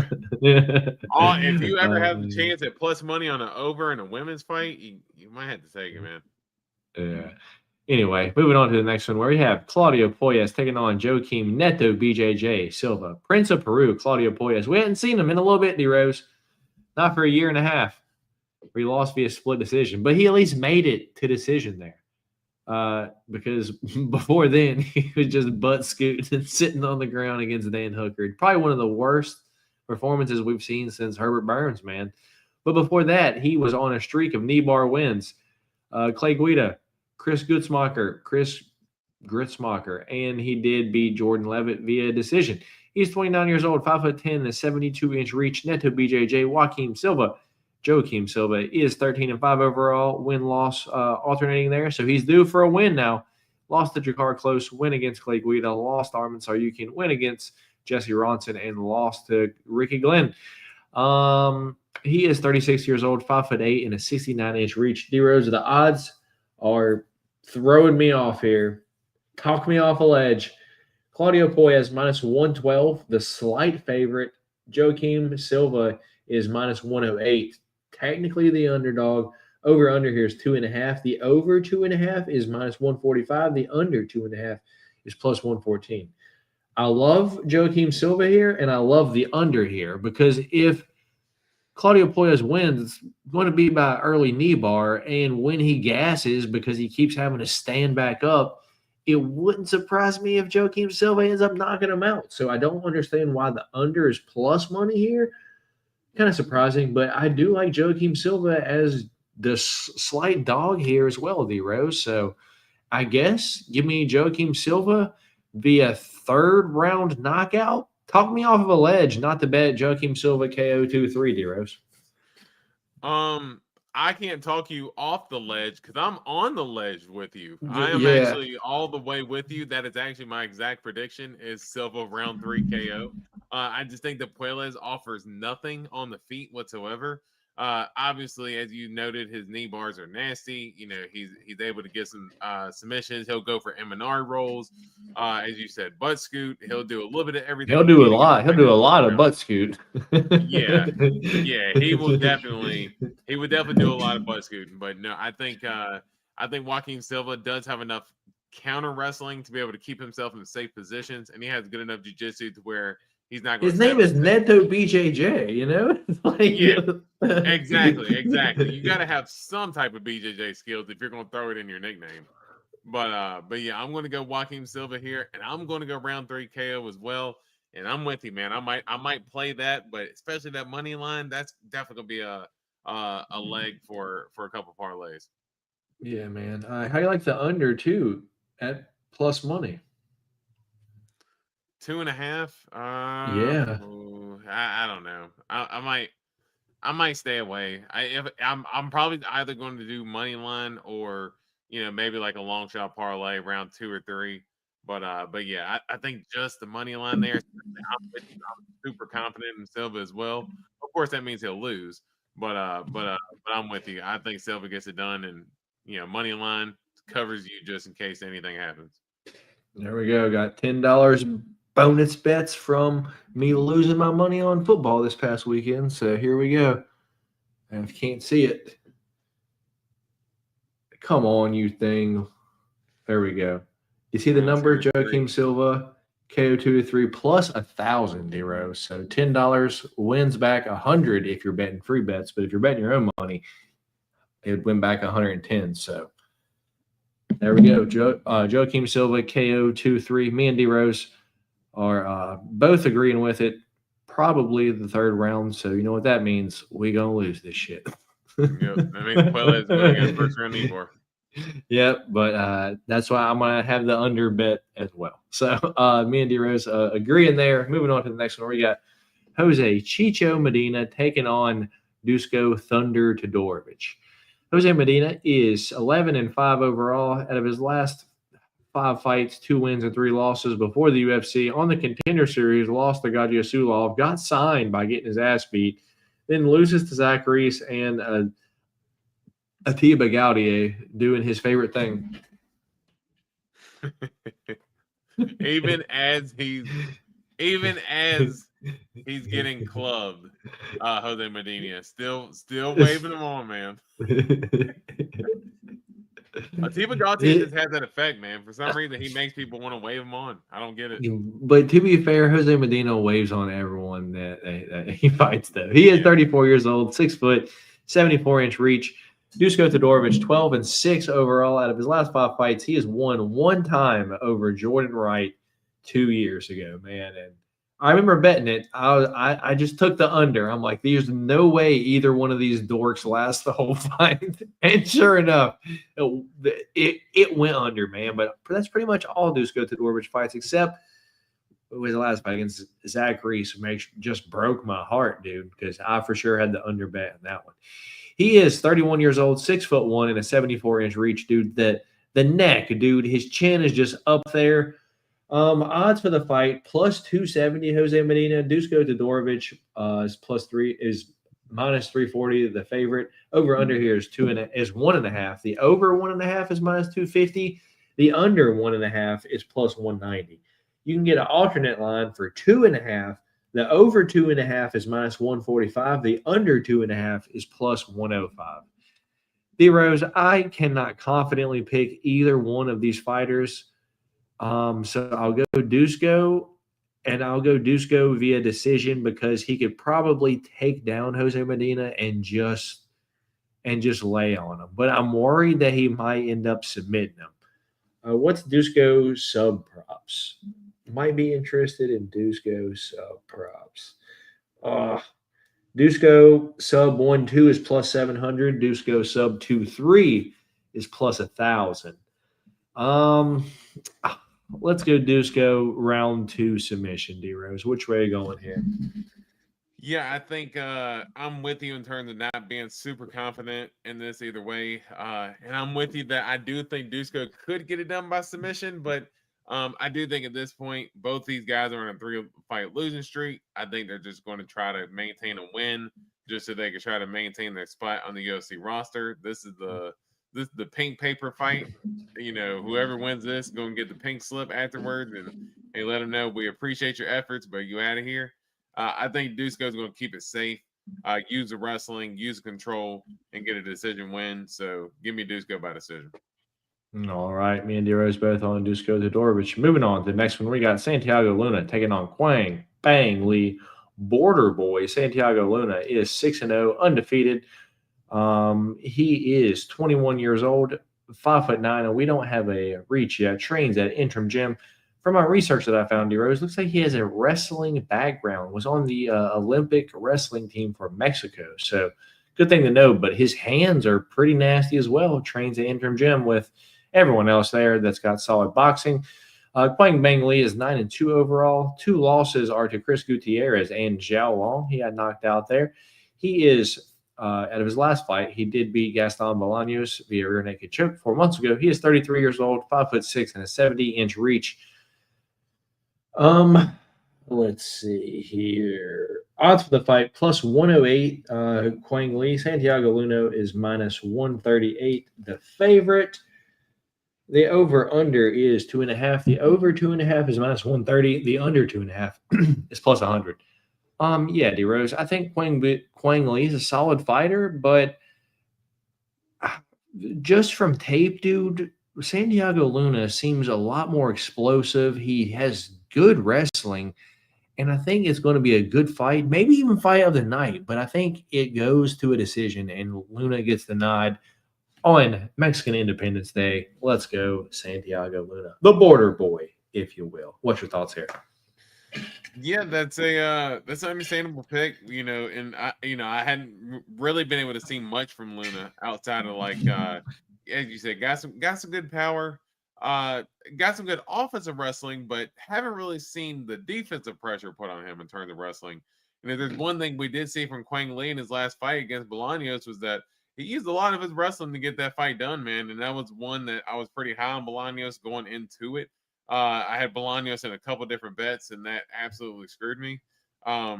But man, I think Quang Le showed us a little bit of an evolution in his game, and I think Luna being a little bit inexperienced here, I think this spot where Quang Le being a dog and a vet and older as well, a little bit more experience, I think that's something that could help Quang Le out as well.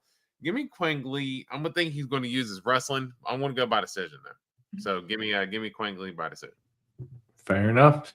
Me and D-Rose split on that one. Move on to the next one where we have Alexander, the Great Ape Hernandez, taking on Carlos Diego Ferreira. Alexander Hernandez, 17-8 overall, knocked out Chase Hooper 3 weeks ago. He is 32 years old, 5'9", a 72-inch reach. Diego Ferreira is 19-6 overall, lost 7 months ago to Grant Dawson. He was also going to fight Bobby Green on the same card that Alexander Hernandez fought Chase Hooper on. So 3 weeks ago, he was also going to fight on that same card. He is 40 years old, 5'9", and a 74-inch reach. D-Rose, Alexander Hernandez up at 155. It seems like he's back up at 155. He seems a lot more composed, I think. Like the Chase Hooper fight, he could have easily just went out there and just fucking rushed him, knocked him out. That's what it kind of seems like. But he's a little bit more composed, taking his time, dude. And that tells me that he's got a solid game plan, or he can solidly game plan now, opposed to just being a kid and being the younger guy here by 8 years, being someone in his prime. I have to go Hernandez here. But I don't know if he gets Carlos Diego Ferreira out of there, because that Braumbetsky fight was just a real eye-opener, dude, because Braumbetsky gets a lot of people out of there in the first 2 rounds, and he just stayed around, man. So am I worried about the 3rd round? A little bit, but I'm going to go Alexander Hernandez via decision. Will I be betting this fight? Maybe the over. The odds for the fight, Alexander Hernandez plus 100, the underdog. CDF, Carlos Diego Ferreira is your favorite at minus 120. Over under here is 2.5. The over 2.5 minus 135. The under 2.5 is plus 105. Maybe take the over here, start round 2 or 3. That's what I'm looking at, D-Rose. But that's Alexander Hernandez via decision for me as the dog, man. Yeah. Wait, you said Alexander Hernandez as the dog? Yeah. Is he? I thought he was the favorite. Nope. Plus 100 for Carlos Diego Ferreira is your favorite at minus 120. Oh, wow. Money must have came in on him pretty high. I'm just looking at the Tapology line here. It just shows where Hernandez is minus 160. So I guess it shows where the line opened and where the line is heading. So that's surprising there. But no, I think for me, I probably could have taken advantage earlier, because I do think Carlos Diego Ferreira gets it done, man. I think CDF is the more experienced guy. I do think that Alexander Hernandez can get gas and get taken down. He's the better boxer of the two, but CDF, he's not an easy dude to hurt, man. Dustin Poirier knocked him out, but of course that's Dustin Poirier. And Mateusz Gamrot hit him with a knee like in the rib when he had him like up against the fence in the clinch. But other than that, you don't really see Diego Ferreira get put out. And I really think that's Hernandez's best chance to win is to knock Carlos out, because if he doesn't, Carlos is going to be there all 3 rounds. And I think he's just going to be in his face and be able to just put that pressure on him. So I'm going to go CDF by decision. Fair enough. That's where my fiance is from. McAllen, Texas. That's our hometown. Really? Yep. Basically Mexico. If anyone wants to Google that, that's our hometown. Anyway, me and D-Rose split on that one. We'll move on to the next one, where we have Kelvin KG Gastelum taking on Dustin Stoltzfus. KG is 19-10 overall, alternating wins and losses here. Look at that. He's due for a win.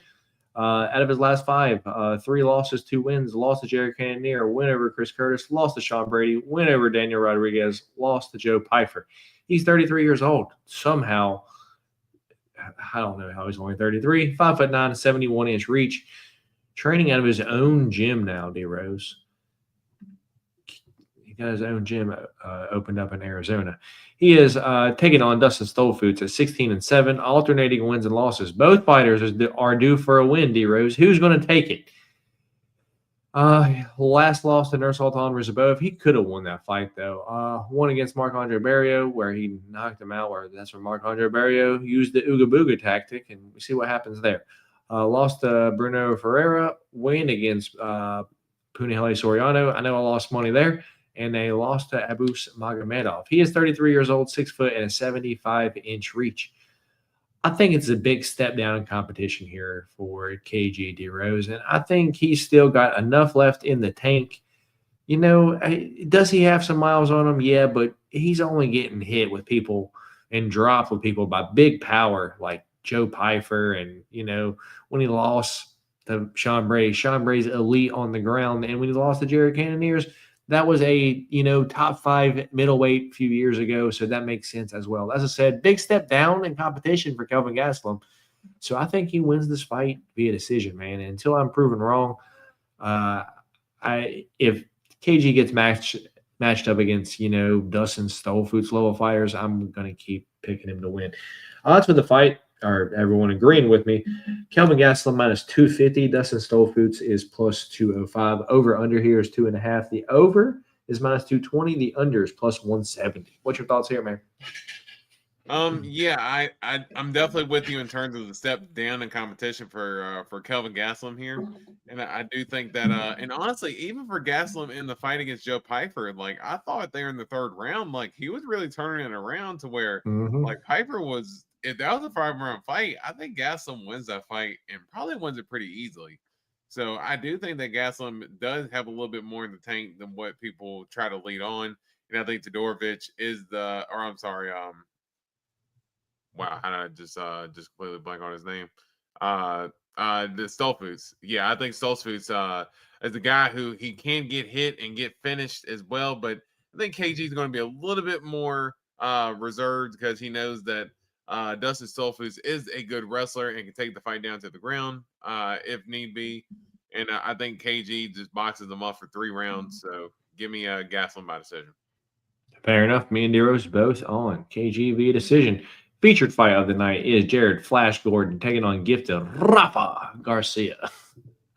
Jared Gordon is 21-7 overall out of his last 5 fights, 2 wins, 2 losses, and a draw. Win over Thiago Moises, lost to Nazareth Hack-Press, win over Mark Madsen, no contest against Bobby Green, and then call it what you will, but it is a loss to Paddy Pimblett 2 years and 8 months ago. He is 37 years old, 5'9", and a 68-inch reach, while gifted Rafa Garcia is 17-4 overall. Out of his last 5 fights, 3 wins and 2 losses.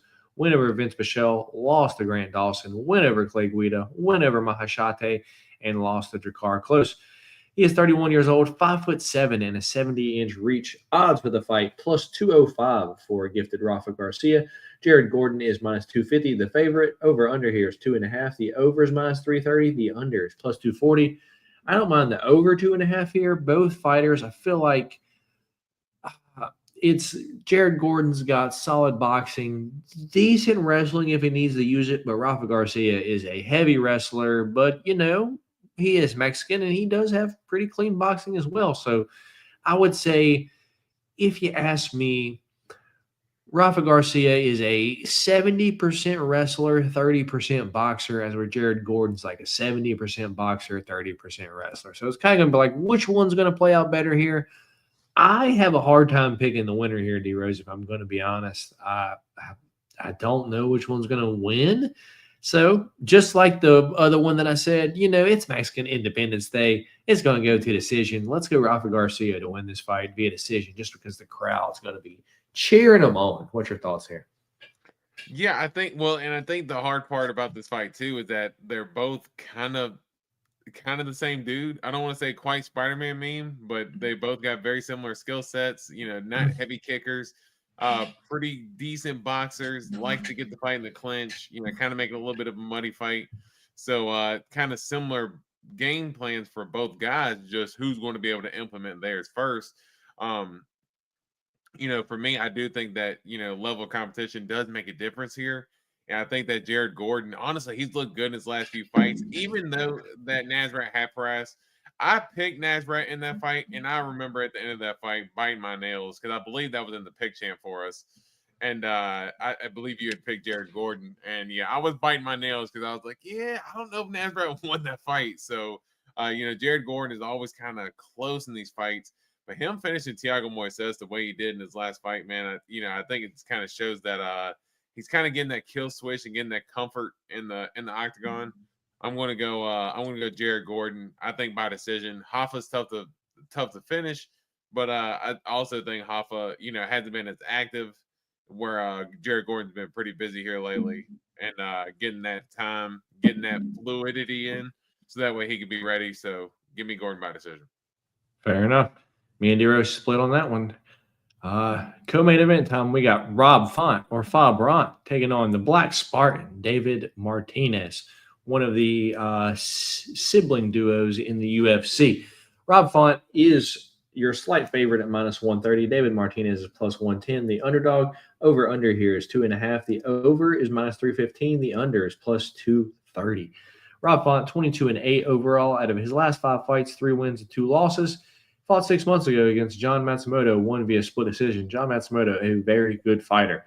He is 38 years old, 5'8" and a 71-inch reach, while David Martinez fought 5 months ago against Simon Oliveira, knocked him out, but before that, won via contender series or won via decision on the contender series. He is 27 years old, 5'7" and a 67-inch reach. D-Rose, this is one where everyone is a fan of David Martinez and a fan of Melissa Martinez, and they fight kind of the same way. It's kind of like a Wonder Boy stance, really, really kick heavy karate stance, dude. But to me, it seems very unthreatening. I know he got a knockout in his last fight over Simon Oliveira, but Simon Oliveira is chinny, dude, and I don't think that happens to Rob Font. And I think Rob Font pretty much pieces David Martinez up for all 3 rounds. Give me Rob Font to win this via decision. I mean, you pretty much nailed it. Exactly how I feel about the fight, man. That's exactly how I feel. I think that Rob Font level of competition. I know that's been a theme for me today in terms of how I've been analyzing these fights, but that makes a big difference. Plus, David Martinez coming in and taking the fight on short notice, where I think Rob Font's ready. David Martinez is a good striker. I think his best way is to try to KO Rob Font, but we've seen Rob Font get hurt multiple times and come back and win the fight or get right back into it, whatever the case may be. So, I think Rob Font, I think as long as he doesn't get clipped early. If David Martinez hurts him early, then I could see Rob Font maybe kind of being in airplane mode and then David Martinez is kind of just knuckling him out the rest of the fight. But I think as long as Rob Font can survive the early storm in the first round, it's his fight to lose. So I'm going to go Font by decision. Fair enough. Me and D-Rose both on Rob Font to win the fight via decision. Main event time. If y'all haven't already, do you boys a favor. Hit that thumbs up button if y'all don't mind. We got the main event here between Diego Lopes and Lord John Silva. Diego Lopes is 26-7 overall out of his last 5 fights, 4 wins and 1 loss, and that loss was to the champ, Alexander Volkanovski, 4 months ago. He did beat Brian Ortega 11 months ago, beat Dan Ige, beat Sadiq Yusuf, and beat Pat Sabatini. He is 30 years old, 5'11", and a 72-inch reach, while John Silva is 16-2 overall. And of his last 5 fights, 5-0, win over Bryce Mitchell 4 months and 3 weeks ago. Pretty much same card, yeah? 4 months, 3 weeks ago. Exactly. Yeah. Win over Melzik Bagdasaryan, win over Drew Dober at 155, win over Charles Jourdain, and win over Weston Wilson in a fight that should not have been sanctioned. Dude, looking back, how unfair to Weston Wilson was that fight, man? I mean, how unfair has Weston Wilson's career been? I mean, because he's just been a career punching bag at this point, if we're being honest. Yeah. Anyway, 28 years old, 5'7", 69-inch reach. I don't know if I can not pick my guy here, D-Rose. It's just we've seen John Silva come in mashing everybody in the UFC, but have we seen him mash anyone that was literally a bigger guy than him? Because when he fought Drew Dober's not the biggest lightweight. Like, he's kind of jacked, but it's not like he's a tall guy with a big frame. I believe this will be the biggest guy that we've seen John Silva fight in the UFC, like, with this size frame, dude. And I got to pick my guy, Diego Lopes, dude. He's tough as all hell. If John Silva finishes Diego Lopes, dude, though, he's probably going to be the champion. Like, I'm going to be completely honest. But I'm going to go for it not to happen, man. I'm going to go with my guy that I've met in person, that I've went to multiple of his fights now.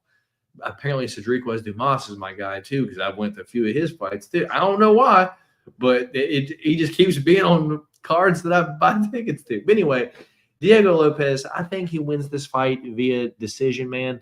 We haven't seen John Silva over 5.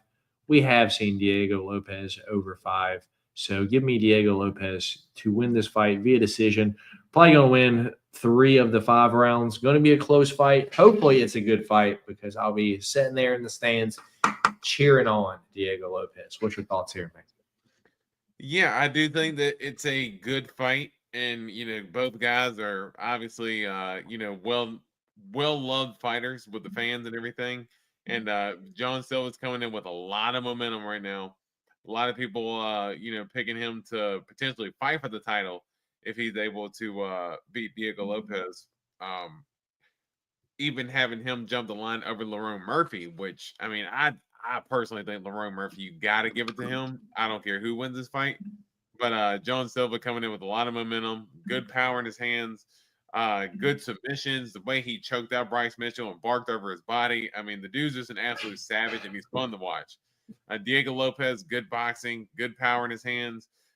He's got some nasty leg kicks. Dude's a dog. And obviously the good submissions as well. So I think a good matchup for the two.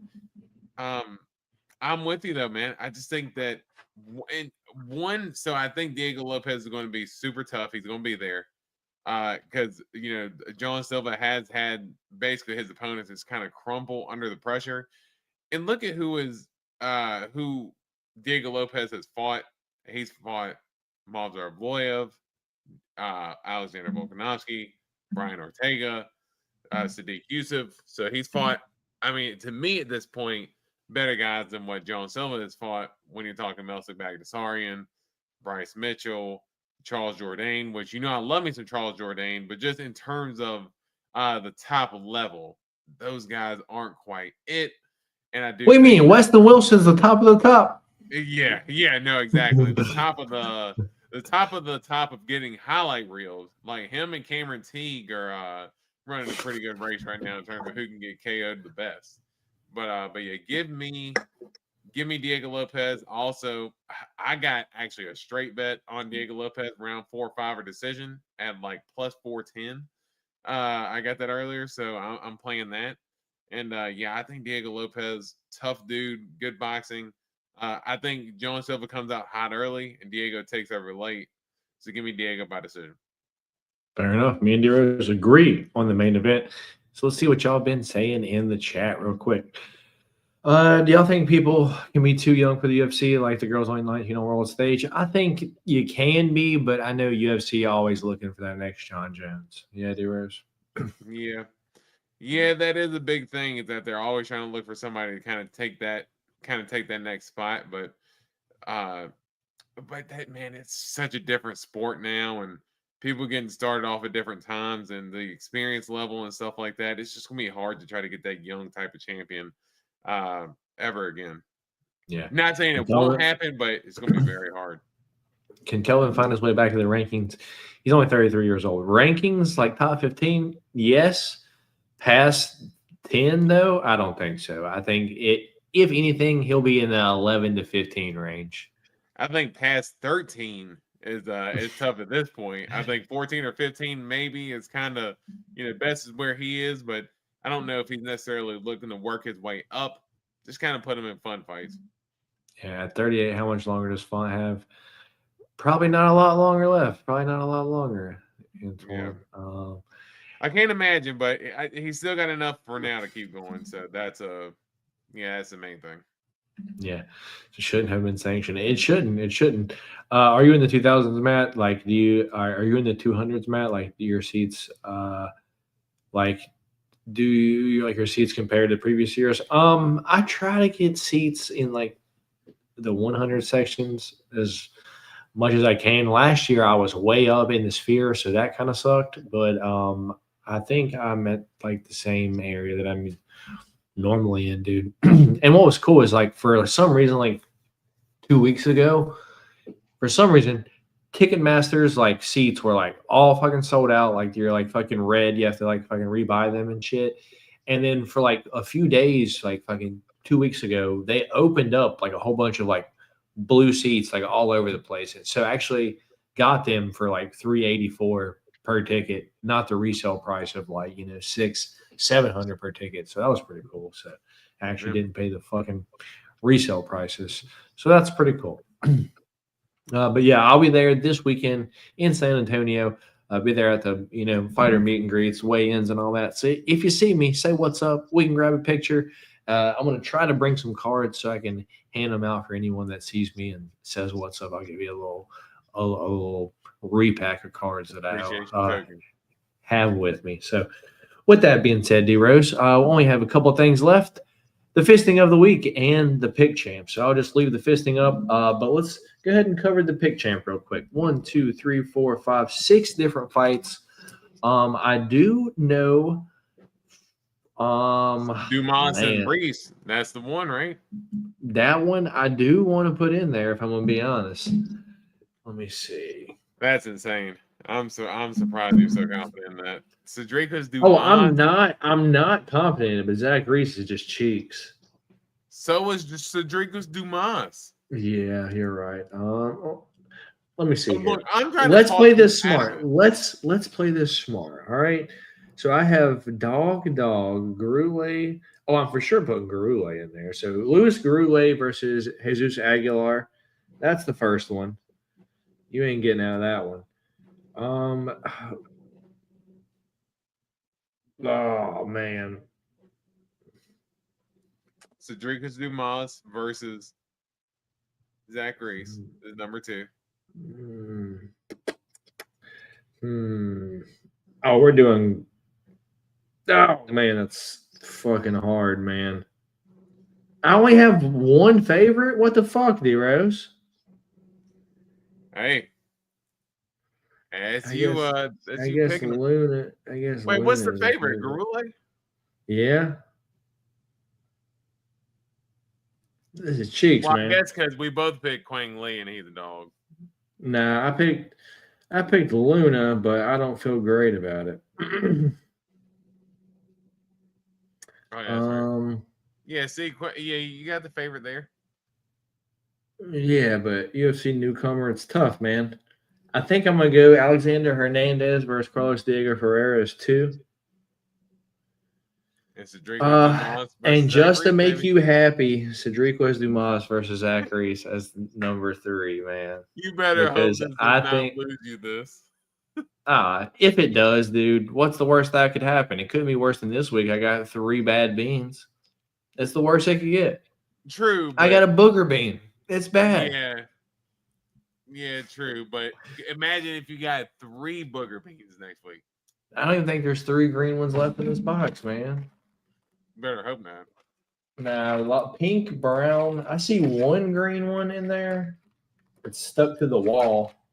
But yeah, I only see 1 green one left. Whole bunch of orange. It's gonna be stuck in the roof of your mouth next week. Nah, dog. And the backup will be Luna versus Quang Lee, D-Rose. Sketchy. But we know how Cedricus Dumas fight weeks go. Hell Is he yeah. even going to get cleared to make it to the fight? The world may never know. Dude, what's wild to me is seeing him like in interviews, like not this week, but I guess like 2 weeks ago that was like posted this week, dude. He's like fucking smoking like full backwoods during the interview. I mean, does it surprise you at this point, though? I mean, let's be honest. Like, dude, you fight in 2 weeks. What are you doing? Yeah. Like, But it I is don't- Cedricus Dumas. Does he strike you as someone who has good decision making? I mean, as someone that has been falsely arrested 14 times in one county, I think the world's just out to get him, man. It's never his fault. That is true. We should all pity for Cedricus Dumas. Poor guy, man. Yeah, man. So let's He's move also on. dealt a bad hand. Hey, that's what happens, man. It's not easy being from fucking North Florida. Yeah. Yeah, exactly. But man, I'm looking for this fisting of the week. I'm kind of struggling. Tough a little bit, huh? Right? Do we shelf it this week? Nah, dog. I think Alessandro Costa might be our only option, or Joaquim Silva. Joaquim Silva, Alessandro Costa, one of those. I'd probably say Costa. All right. Costa is our fisting of the week. And this is the last chance, D-Rose, because we get this one wrong. It's cooked. That's 3 in a row. That's 3 in a row. It's out of there, buddy. It's out of there. Here we go. Let's go, Alessandro Costa. Bring it home. D-Rose, the bear still around. Man, that thing's always around. It hasn't made like any like crazy appearances, but it did knock over my recycling bin the other day because I had an old pizza box in there. It'll be going into hibernation soon, yeah. Yeah, like another month sooner or rather so. than later, but yeah, you do have to. You still got to watch yourself if you walk out there at night or early in the mornings. Do you think NFL players smoke weed? I'm sure there's a lot of them that do, Antoine. Is the sky blue? Right now, not really, but yes, but in general. I got you. It's crazy because people talk. It's crazy because people. Cedric was walked down the street with face tattoos, but little they know he's a professional athlete. Dave smokes weed. Shout out you, Dave. Dave, that shocks me. I would have never guessed it. Me either, Dave. I would have thought you and Cedric was like clean Christian young men, would never do anything bad, dude.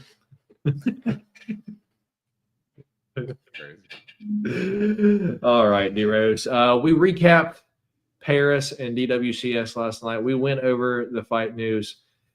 UFC Noche, we gave our picks and predictions for that. I made a bet here live. I also parlayed up real quick. Dusko Todorovic, sub round 2-3, mixed with Joaquim Silva, KO 2-3, $5 to win 605.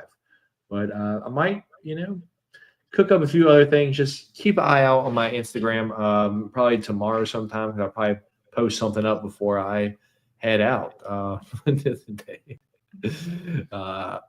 Nice. That's what's up, Antoine. That's what's up as well. All right, man. Well, with that being said, y'all, we appreciate you guys for stopping by here, hanging out with us here tonight, D-Rose. I've made the same bet 2 different times now. It's a 6-leg parlay. Give me your thoughts on it. Alice Pereira, Alessandro Costa, Luis Garule, Tatiana Suarez, Joaquim Silva, Rob Font. I've made it two separate times. I have $6.62 on it, and then also have $15 on it. I'm not picking Garule, so yeah. Sounds solid, but yeah, good luck to you. But yeah, there's a few picks in there that I'm not. Just one. Just one. Look, just well, and I'm not betting Alice Pereira. I'm just being honest. Dude, are you kidding me? How does this photo not impress you, man? Like, seeing this would make you fucking bet my house on her, dude. She's in a mall, dude. Look at the people watching her. You know what? You say that now. I didn't even think about it, but you're right. You're right. It completely changed my mind. I'm all in on Alice Pereira now. I think she could be the champ in like 2 fights. All right. So is that I'm confused. Didn't he just ask this?